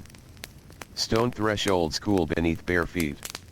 Above the dark ribbon of the Nile River, stars appear one by one, calm and distant, as if they have watched this same rhythm for thousands of years. The river keeps moving. It always does. Whether people sleep or work, whether bread bakes or ovens cool, whether cloth hangs wet or folds dry into baskets, the water continues its patient journey north. Tonight, a faint breeze drifts across a rooftop where several linens still hang. The cloth moves gently. Lift. Settle. Lift again. Moonlight touches pale fibers and turns them almost silver. A young man climbs onto the roof carrying an empty basket. He moves carefully in the dark. These linens dried late and must be brought in before dawn moisture settles onto them. He reaches for the first cloth. It feels cool. Dry. Soft from the evening air. He folds it slowly. Corner to corner. Smooth the crease. Fold again. His hands are strong but tired. He spent the day shaping bricks from mud and straw under the sun. Brick making was heavy work. Water mixed with mud. Straw kneaded into thick mass. Molds filled. Bricks turned. Rows laid out to dry. Mud clung to arms, legs, and clothing. By evening his work wrap had become heavy with dried earth. His mother washed it earlier. Tomorrow it will be dirty again. He knows this. Everyone does. Still, the washing matters. Clean cloth against tired skin offers relief no matter how temporary. He finishes folding and descends. The basket now rests against his hip. Inside the house, his family sleeps. He places the linens in storage. Then lies down. Sleep comes quickly. Exhaustion often shortens thought. Morning arrives. The first light slips over fields and rooftops. Birds wake. A donkey shakes itself and snorts. Somewhere a pot lid shifts. Somewhere grain is poured into a grinding stone. The settlement wakes in layers. Not all at once. Today we follow laundry into a household preparing for a wedding. Weddings in ancient Egypt were often family-centered events rather than grand public ceremonies. Food must be prepared. Guests expected. Homes cleaned. Garments inspected. And laundry becomes especially important. Clean linen matters on important days. Fresh garments signal care. Respect. Preparation. Inside a family courtyard, women sort clothing laid across woven mats. Some garments are everyday linen. Some are finer. Stored carefully for special occasions. A mother lifts one beautiful wrap. Thin. Light. Almost glowing in morning sun. It belonged to her own mother once. Years ago, it was worn during another wedding. Since then it has been washed, folded, stored, and protected. Time lives inside cloth. The daughter touches it with careful fingers. She feels both excitement and nervousness. Marriage changes routine. New home. New responsibilities. New rhythms of labor. She knows laundry will be part of that future too. No life escapes daily tasks. Not brides. Not nobles. Not laborers. The mother notices a faint stain near one edge. Small. But visible. She narrows her eyes. That will not do. She fills a shallow basin. Adds water. A little natron. The cloth is lowered gently. This is not rough washing. No stone. No striking. Only careful stain work. She rubs the area with fingertips. Slow circles. Pause. Rinse. Again. The daughter watches closely. This too is teaching. Not spoken instruction. Demonstrated care. The mother finally lifts the cloth. The stain is gone. The linen gleams. She smiles softly. Good. Nearby, younger girls wash household cloth for guests. Extra bedding. Extra towels. Serving cloth. More visitors means more laundry. Celebration still requires labor. Often more labor than usual. By mid-morning, the courtyard becomes busy. Bread dough rises. Vegetables are cut. Fish cleaned. Children run in and out. Laundry lines fill. Clean cloth flutters overhead like pale banners. Elsewhere, on the river, a ferryman begins his day. He transports people, baskets, animals, and goods across short stretches of water. His work is repetitive. Pole against riverbed. Push. Glide. Push. Glide. Passengers step on. Passengers step off. Again and again. The ferryman's linen wrap suffers constant moisture. Wet edges brush against water. Mud stains the hem. Rope fibers scrape the fabric. By afternoon the cloth feels heavy. At day's end, he washes it himself. Many workers did. Not every household had someone else to do laundry. He reaches the riverbank after sunset. The light is fading. He kneels near shallow water. Hands move slowly. Fatigue shows in every motion. Yet routine carries him. Even tired bodies know familiar tasks. He wets the cloth. Squeezes mud free. Brown water runs back into the river. The smell of wet rope lingers. He scrubs. Rinses. Twists. His forearms tighten. Water streams down. The motion feels almost automatic now. Nearby, another washer coughs. Dry. Repeated. Persistent. The ferryman glances briefly. No words. Just acknowledgement. Laborers recognized fatigue in one another. No explanation needed. At midday in another part of the settlement, a household servant faces a difficult task. Oil stains. Cooking cloths often carried them. Animal fat. Plant oils. Grease from roasting fish. Oil does not surrender easily to water. It spreads. Clings. Darkens fibers. She studies the stain. Presses natron into the cloth. Works it with patience. Rub. Fold. Rub. Rinse. Again. The stain lightens slowly. Very slowly. This kind of washing tests patience more than strength. The servant sighs softly. Not angry.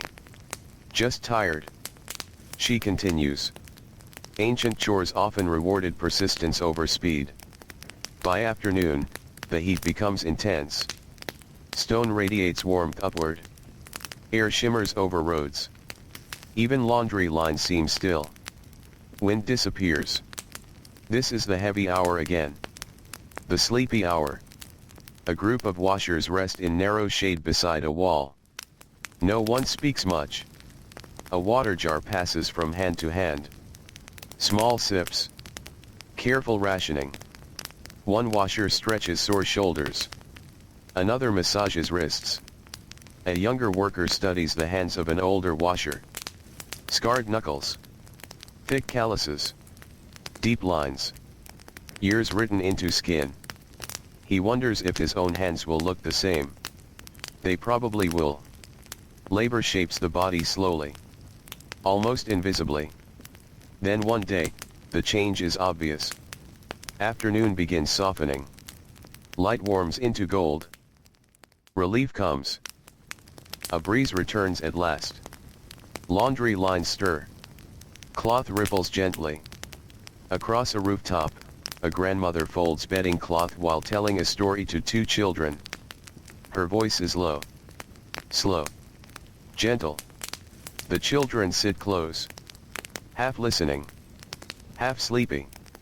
Her hands never stop moving. Fold. Smooth. Fold again. Stories and labor often lived together. Children learned history, family memory, beliefs, and practical knowledge while watching adults work. Learning happened during chores. During walking. During baking. During washing. Knowledge moved through ordinary life. Evening approaches. Wedding preparations continue. The bride's linen now hangs in perfect light. Dry. Clean. Ready. The mother lifts it from the line. She shakes it once. The fabric catches golden sunlight. For a brief moment, it glows. Then she folds it carefully. No wrinkles.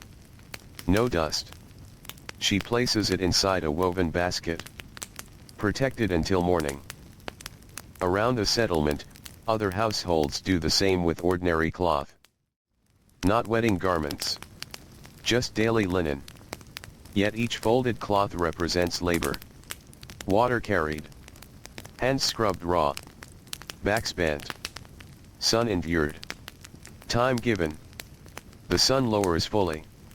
The sky turns amber, then rose, then deep violet. Cooking fires awaken. Smoke rises. Bread bakes. Voices soften. Children yawn. Bodies slow. And across ancient Egypt, clean linen settles into baskets and onto sleeping mats, while tomorrow's stains wait quietly in the darkness beside the endlessly flowing Nile. The night stretches quietly over Egypt.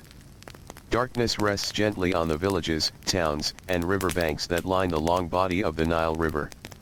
The last cooking fires have faded into red embers. Smoke thins and disappears into the cool air. Dogs curl into sleep. Donkeys stand motionless. Palm leaves whisper only when the breeze remembers to move. The world feels slower now. Softer. As if even time itself has grown sleepy. Inside a mud brick home near a grain field, a farmer wakes briefly in the middle of the night. Not fully awake. Just enough to shift position. His shoulders ache. His knees feel stiff. Harvest work has been heavy this season. Fields demanded long hours beneath relentless sun. Sickle blades cut stalk after stalk. Bundles were lifted, tied, carried, stacked. Dust from dry grain settled into hair, skin, and clothing. His linen wrap still hangs nearby. Freshly washed. Dry. Clean. Tomorrow, it will return to the fields. Tomorrow, dust will claim it again. He closes his eyes. Sleep returns. Morning comes with slow pale light. The horizon brightens. A bird calls. Then another. The coolness before sunrise lingers just long enough to feel precious. Today the riverbank feels busier than usual. The annual flood season has recently passed, leaving behind rich dark silt across farmlands. Floodwater brought life, but also more mud. Mud means work. Mud means stains. Mud means more washing. A group of farmers arrives carrying bundles of clothing.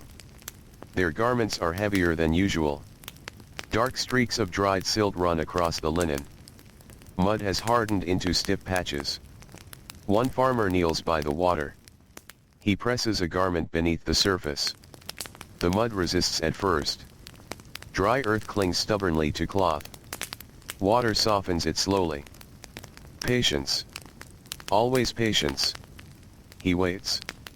Then rubs the fabric between rough palms. Clumps loosen. Brown clouds drift into the river. Nearby, another farmer uses a flat washing stone.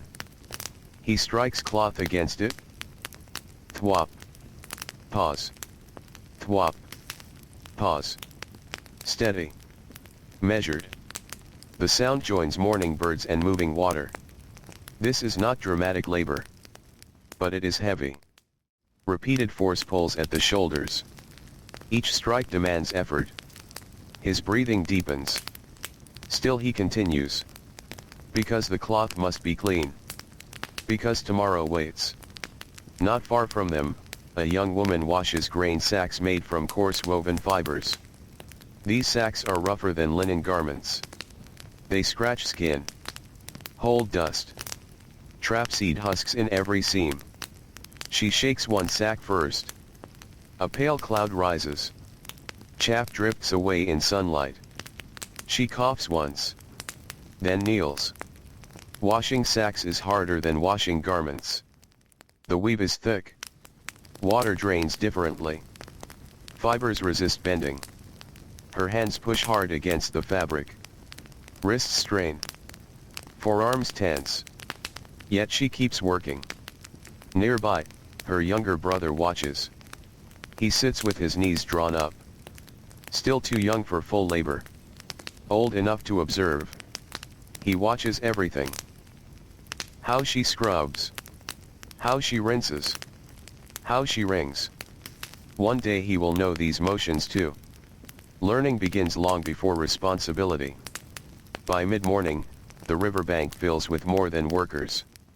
Merchants arrive with donkeys. Children chase each other near reeds. Water carriers balance jars. Fishermen pull in nets. Laundry exists among everything else. Never separate. Always woven into life. Near a shallow bend in the river, an elderly fisherman washes his work cloth. His movements are slower now. Age has thinned his arms. His back bends more than before. But his hands remain clever. Strong enough. He notices tiny fish scales stuck in the weave. Silver flashes in sunlight. Scales cling surprisingly well. He scrapes them free with a fingernail. One by one. Patient. No hurry. Old age sometimes changes pace. Not because tasks disappear. Because speed no longer matters as much as steadiness. He pauses and looks across the river. Boats move like dark shapes against bright water. He remembers younger days. Longer rowing. Stronger pulls on nets. Less pain in the morning. More strength at dusk. Memory comes softly. Not with sadness. Just recognition. Time changes all bodies. Even strong hands soften. Even quick legs slow. Still, work continues. At a nearby workshop, linen receives another kind of dirt. Dye. Though most common Egyptian clothing remained pale linen, some textiles were colored for decoration or special use. Dyers worked with plant-based pigments and minerals that could stain everything nearby. A dyer's assistant kneels beside stained cloths. His own garment carries blotches of faded color. Blue traces. Brown streaks. Yellow dust. His washing task is difficult. Pigments cling. Some never fully leave. He knows this. Perfect cleaning is impossible here. Still, he washes. Reducing stains. Softening cloth. Removing excess residue. He dips fabric into water. Colored ripples spread outward.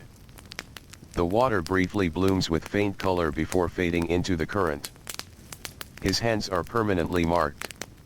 Nails darkened. Fingertips stained. Certain trades leave signatures on the body.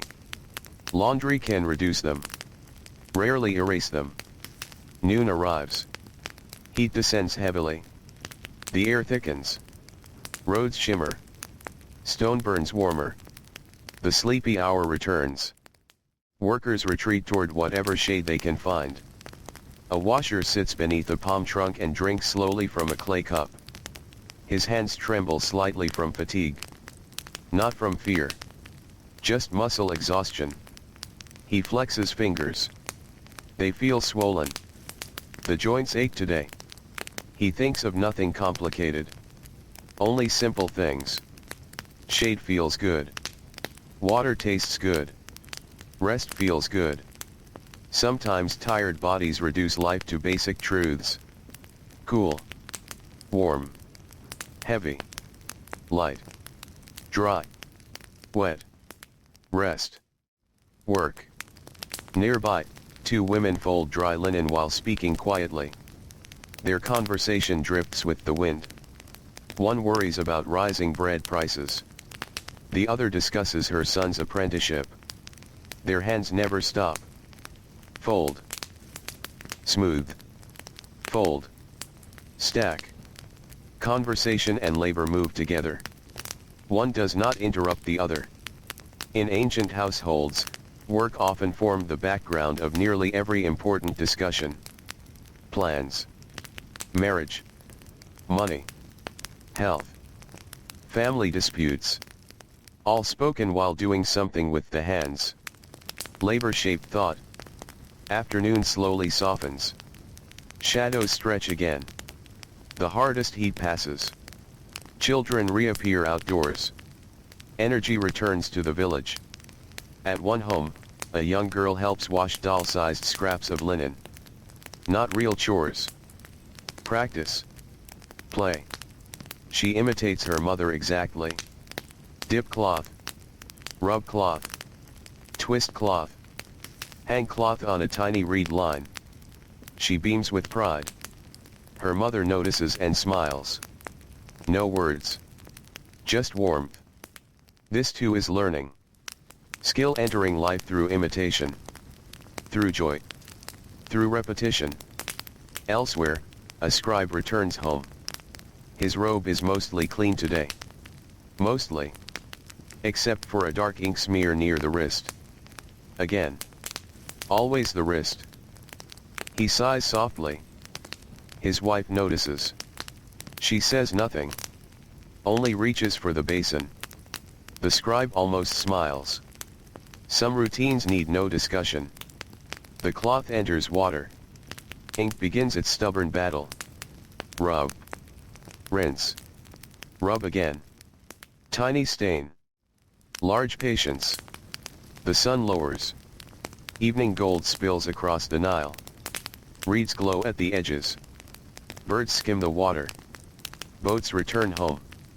Laundry lines ripple gently. Dry cloth is gathered. One household folds bedding. Another stores kitchen cloth. Another stacks work wraps for dawn. The day closes. At the riverbank, the final washer lifts the final garment. He wrings it once. Twice. Water streams down. He hangs it carefully. Then straightens. His back protests. He places a hand against it and breathes slowly. The sky turns violet. First stars appear. Work is done. For now.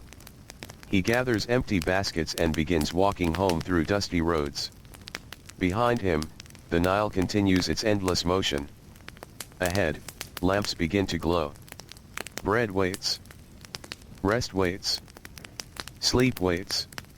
And across ancient Egypt, fresh linen settles into darkness, carrying the faint scent of river water, sun, dust, and countless quiet hands.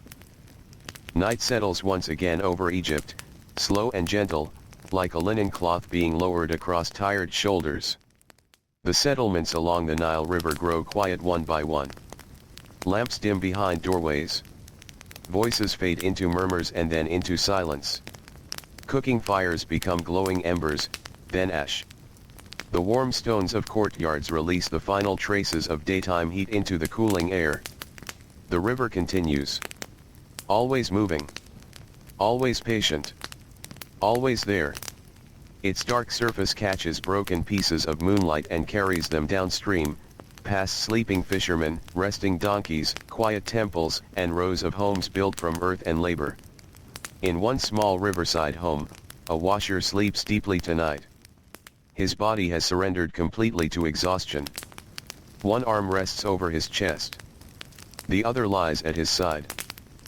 His palms are rough and lined with old cracks that no longer fully heal. Even in sleep, his hands tell the story of repetition, years of soaking, wringing, scrubbing, twisting, lifting. Water shaped those hands. Stone shaped those hands. Labor shaped those hands. Tomorrow, those same hands will begin again. But not yet. For now, the night protects him. Not far away, in another home, a young mother sits with a basket of folded linen beside her. She should be sleeping. Instead, she prepares for tomorrow. Morning comes quickly when children are small. She checks each cloth. One for swaddling. One for wiping. One for bedding. One for wrapping bread. She folds each piece carefully. Soft edges. Smooth corners. Quiet hands. A baby stirs nearby. The mother pauses. Listens. The baby settles again. She exhales. Then continues. This is another truth of laundry in ancient Egypt. Cloth was not only clothing. It was comfort. Protection. Warmth. Care. It touched nearly every part of life. Birth. Work. Meals. Illness. Sleep. Even death. Clean linen carried meaning far beyond appearance. At last, the mother lies down. The basket remains beside her. Ready for dawn. Morning comes slowly. Blue light spreads across the eastern horizon. Birds begin. A goat shakes its head. A clay jar is lifted. Sandals touch stone. Ancient Egypt wakes. Today the air feels heavier. Humidity from the river hangs slightly thicker than usual. Workers notice these things immediately. Humidity changes drying time. Laundry workers especially notice. A day with slower drying can disrupt everything. At the riverbank, several washers arrive carrying bundles. They feel the air. One looks upward. Cloudless sky. Good. Still, the air holds moisture. Drying may be slower. This matters. Wet cloth cannot remain bundled too long. Planning changes. Work changes. Even weather shapes routine. One washer begins with household bedding. Large pieces. Heavy pieces. Bedding absorbs sweat from long hot nights. Children. Dust. Skin oils. Sometimes spilled food. Sometimes sickness. Large cloth is difficult to manage alone. He spreads one piece partially across a flat stone. Even wetting it requires effort. The cloth drinks water quickly and becomes heavy. Very heavy. He grips both ends. Lifts. Strains. His shoulders tighten. Back muscles engage. Water pours off in streams. He lowers it again. Breathing deeper now. Large laundry is unforgiving. No delicate movements here. Only strength and endurance. Nearby, a woman washes kitchen cloth. These carry a different burden. Oil. Smoke. Flour. Spice residue. Ash. Cooking leaves layers. She rubs a stained corner between thumb and palm. Grease resists. She adds natron. Works it in. Waits. Rubs again. Slow progress. Still progress. Ancient laundry often demanded acceptance. Some stains vanished. Some faded. Some remained forever. Perfection was rare. Clean enough mattered more. As sunlight rises higher, more people arrive. The riverbank becomes lively. Children laugh near shallow water. Water carriers fill jars. Merchants pass nearby. Voices overlap softly. Yet through all the movement, laundry maintains its rhythm. Dip. Rub. Lift. Twist. Rinse. Hang. Again. Again. Again. Rhythm comforts the mind. Tasks repeated thousands of times become almost meditative. Hands work while thoughts drift. A washer may think about grain stores. A daughter's future marriage. An aching knee. A missing goat. The flood season. Or nothing at all. Sometimes exhaustion empties thought completely. Only movement remains. Near a shaded courtyard in a larger home, two servants wash fine linens belonging to a wealthy household. These cloths are delicate, thin weave, lightweight, smooth texture. The servants handle them differently than rough worker wraps. No striking on stone. No aggressive twisting. Only careful pressure. One servant lifts a robe toward sunlight. She inspects the weave. Tiny thinning near one seam. She notices immediately. She sets it aside for mending. Experience teaches eyes to catch weakness before tearing begins. Small damage repaired early saves cloth. Ignored damage becomes loss. Ancient households understood maintenance deeply.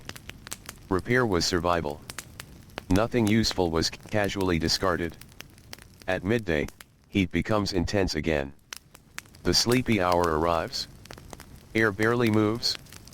Sun presses hard on skin. A washer stands ankle deep in river water simply for relief. Cool currents move around his legs. Mud softens beneath his feet. He closes his eyes. Just a moment. No work. No lifting. No twisting. Only cool water. Relief. His breathing slows. Then voices call. More laundry arrives. Rest ends. He opens his eyes and returns to shore. Work resumes. Always resumes. In another part of the settlement, a linen seller organizes folded cloth for market. Even cloth for sale must remain clean. Dust from roads is constant. He covers stacks with protective cloth. Uncovers them when customers arrive. Covers them again. Protection from dust is never finished. A customer touches a folded piece. Rubs fabric between fingers. Texture matters. Softness matters. Quality matters. Behind that softness lies invisible labor. Farmers grew flax.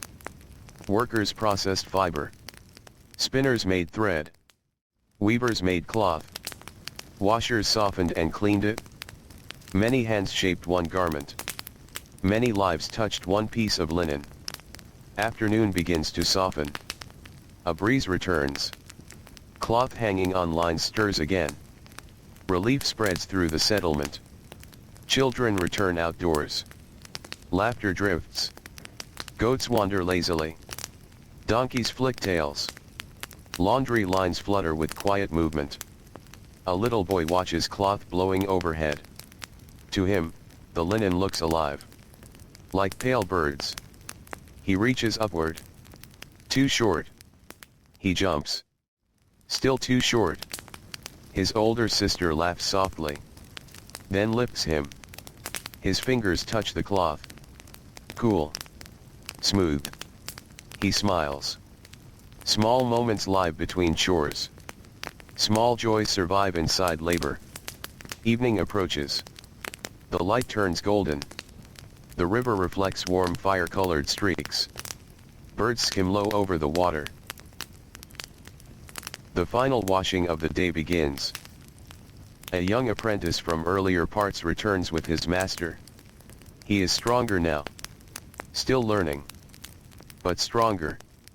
His ringing technique has improved. His posture is better. His hands show the beginning of calluses. Skill grows quietly. The master notices. Says little. Approval in such work rarely comes through praise. Sometimes only through silence. No correction means improvement. The apprentice lifts wet cloth. Twists. Water streams out efficiently. He feels the difference. The body learns what words cannot fully teach. The final linens are hung. The final baskets emptied. The final stones rinsed. Evening deepens. One by one, washers gather their tools. Natron stored. Basins emptied. Ropes checked. Baskets lifted. They begin walking home. Dust rises softly behind sandals. Ahead, warm light glows from homes. Food waits. Families wait. Rest waits. And across ancient Egypt, another day of quiet washing slips into memory, leaving behind only clean linen, tired hands, and the endless soft sound of the Nile moving through the dark. Night returns again over Egypt, settling gently like a soft cloth laid over an exhausted world. The Nile River flows quietly through the darkness, unchanged by the passing of days, unchanged by the weight of human labor along its banks. Moonlight rests on its surface in broken lines, drifting slowly as if even light itself is carried downstream. In the villages nearby, silence grows deeper. Homes are still now. Courtyards are empty. Laundry lines hang motionless, their cloth resting after a full day of wind and sun. Some garments remain slightly damp at the folds, cool to the touch, waiting for morning warmth to finish drying. Others are perfectly dry, soft from repeated washing, softened further by the evening air. Inside one modest home, a young servant lies awake. Sleep has not come easily.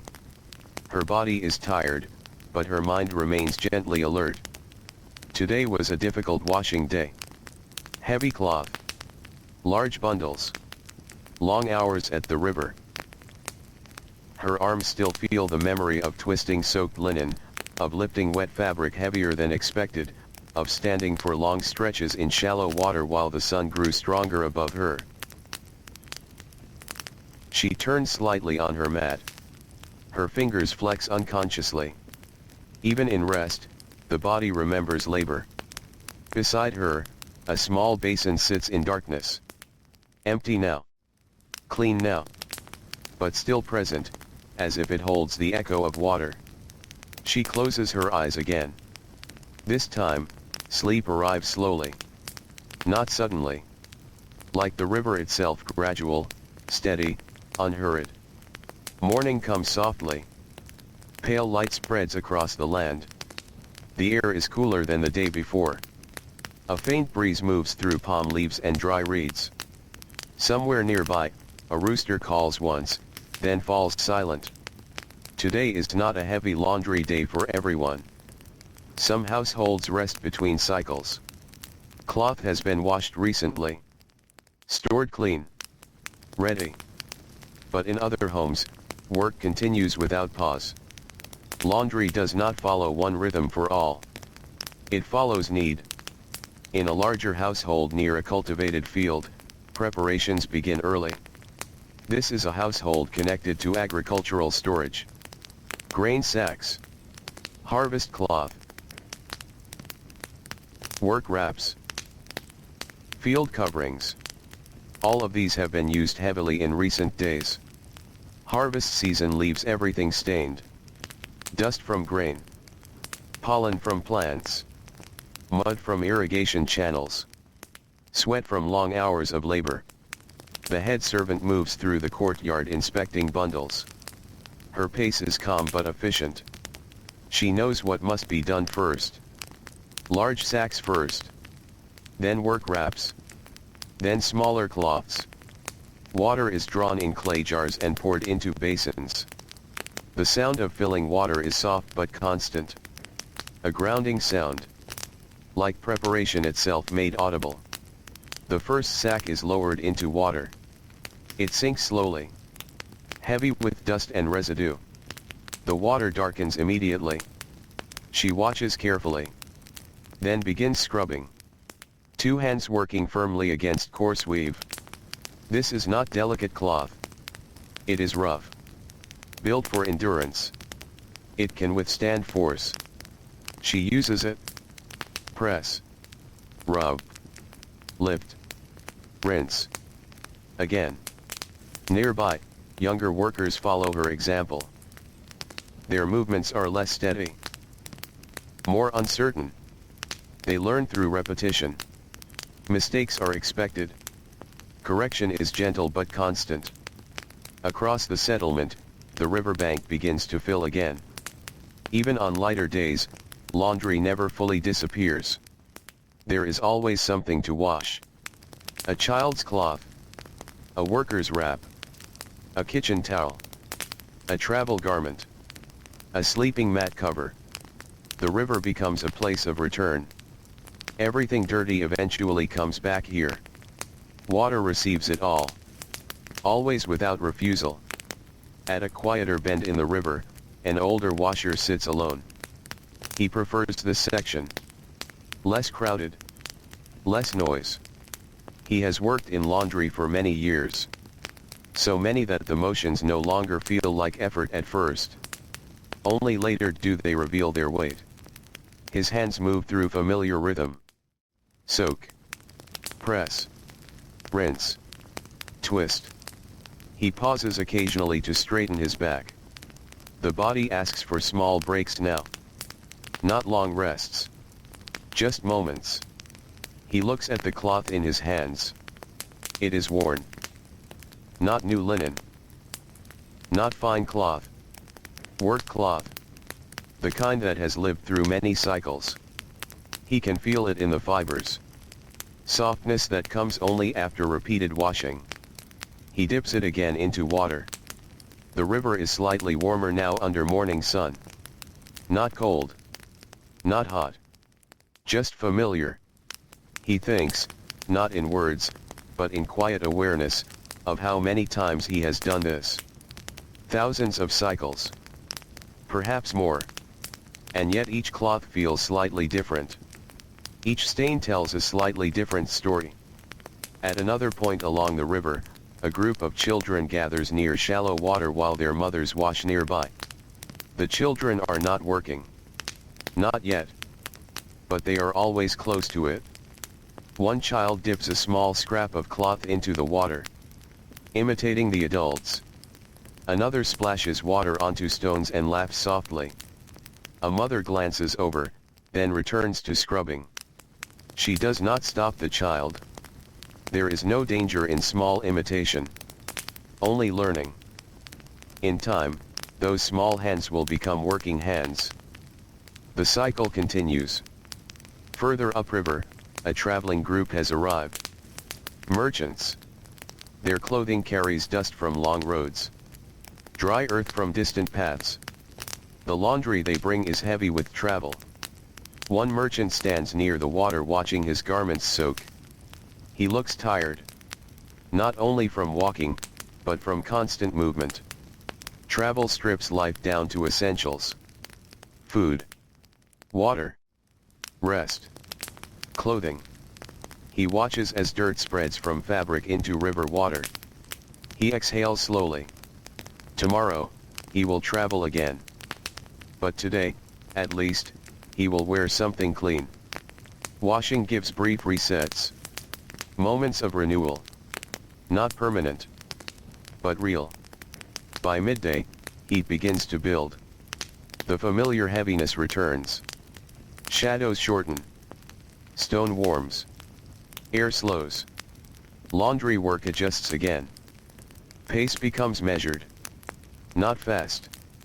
Not slow. Sustainable. A washer kneels under shade and wrings cloth carefully. Water streams down in steady lines. He watches it fall. It is almost meditative. Each drop returning to the river it came from. Nothing truly leaves. Everything cycles. At a nearby courtyard, a young girl sits beside her grandmother folding linen. The grandmother's hands are slow but precise. The child imitates her carefully.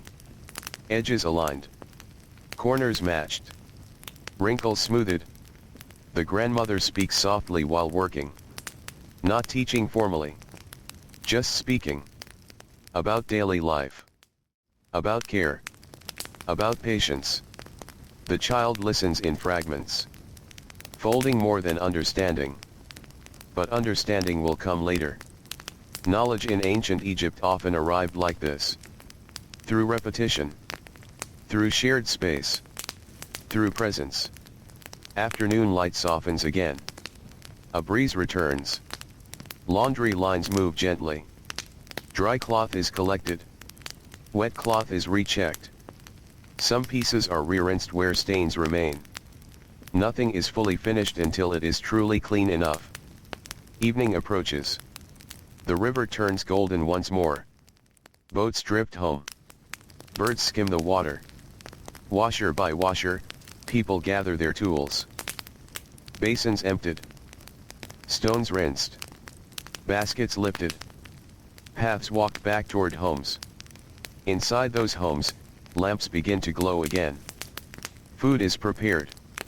Bread broken. Water shared. Bodies rest.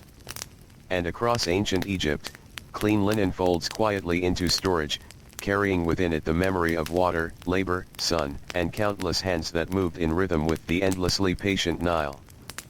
Night settles for the last time in this journey over Egypt. The world grows quiet in the way it does when labor finally loosens its hold on the day. Lamps burn low inside mud brick homes, their light small and steady, flickering gently against walls shaped by long generations of hands. Outside, the air cools slowly, carrying the soft scent of river water drifting from the banks of the Nile River. The river continues its endless movement. It does not hurry. It does not pause. It simply flows, as it always has, past fields, villages, workshops, and sleeping homes. Along its edges, the memory of countless ordinary days seems to linger in the air. Days of washing cloth. Of carrying water. Of scrubbing stains under the sun. Of folding linen in quiet courtyards. Of hands moving again and again through the same gentle, necessary motions. Now those hands rest. In small homes and larger ones, in farming villages and riverside towns, people sleep beneath clean linen. Some cloth is soft from years of washing. Some is newly made and still holding the crispness of recent drying. All of it carries traces of the river, the sun, and the steady work that shaped it. Breathing slows. Bodies settle. The ancient world grows still. Only the Nile remains awake, moving through darkness as it always has, carrying time forward without effort or end. And in that quiet, with the river flowing softly through the night, everything slowly fades into rest.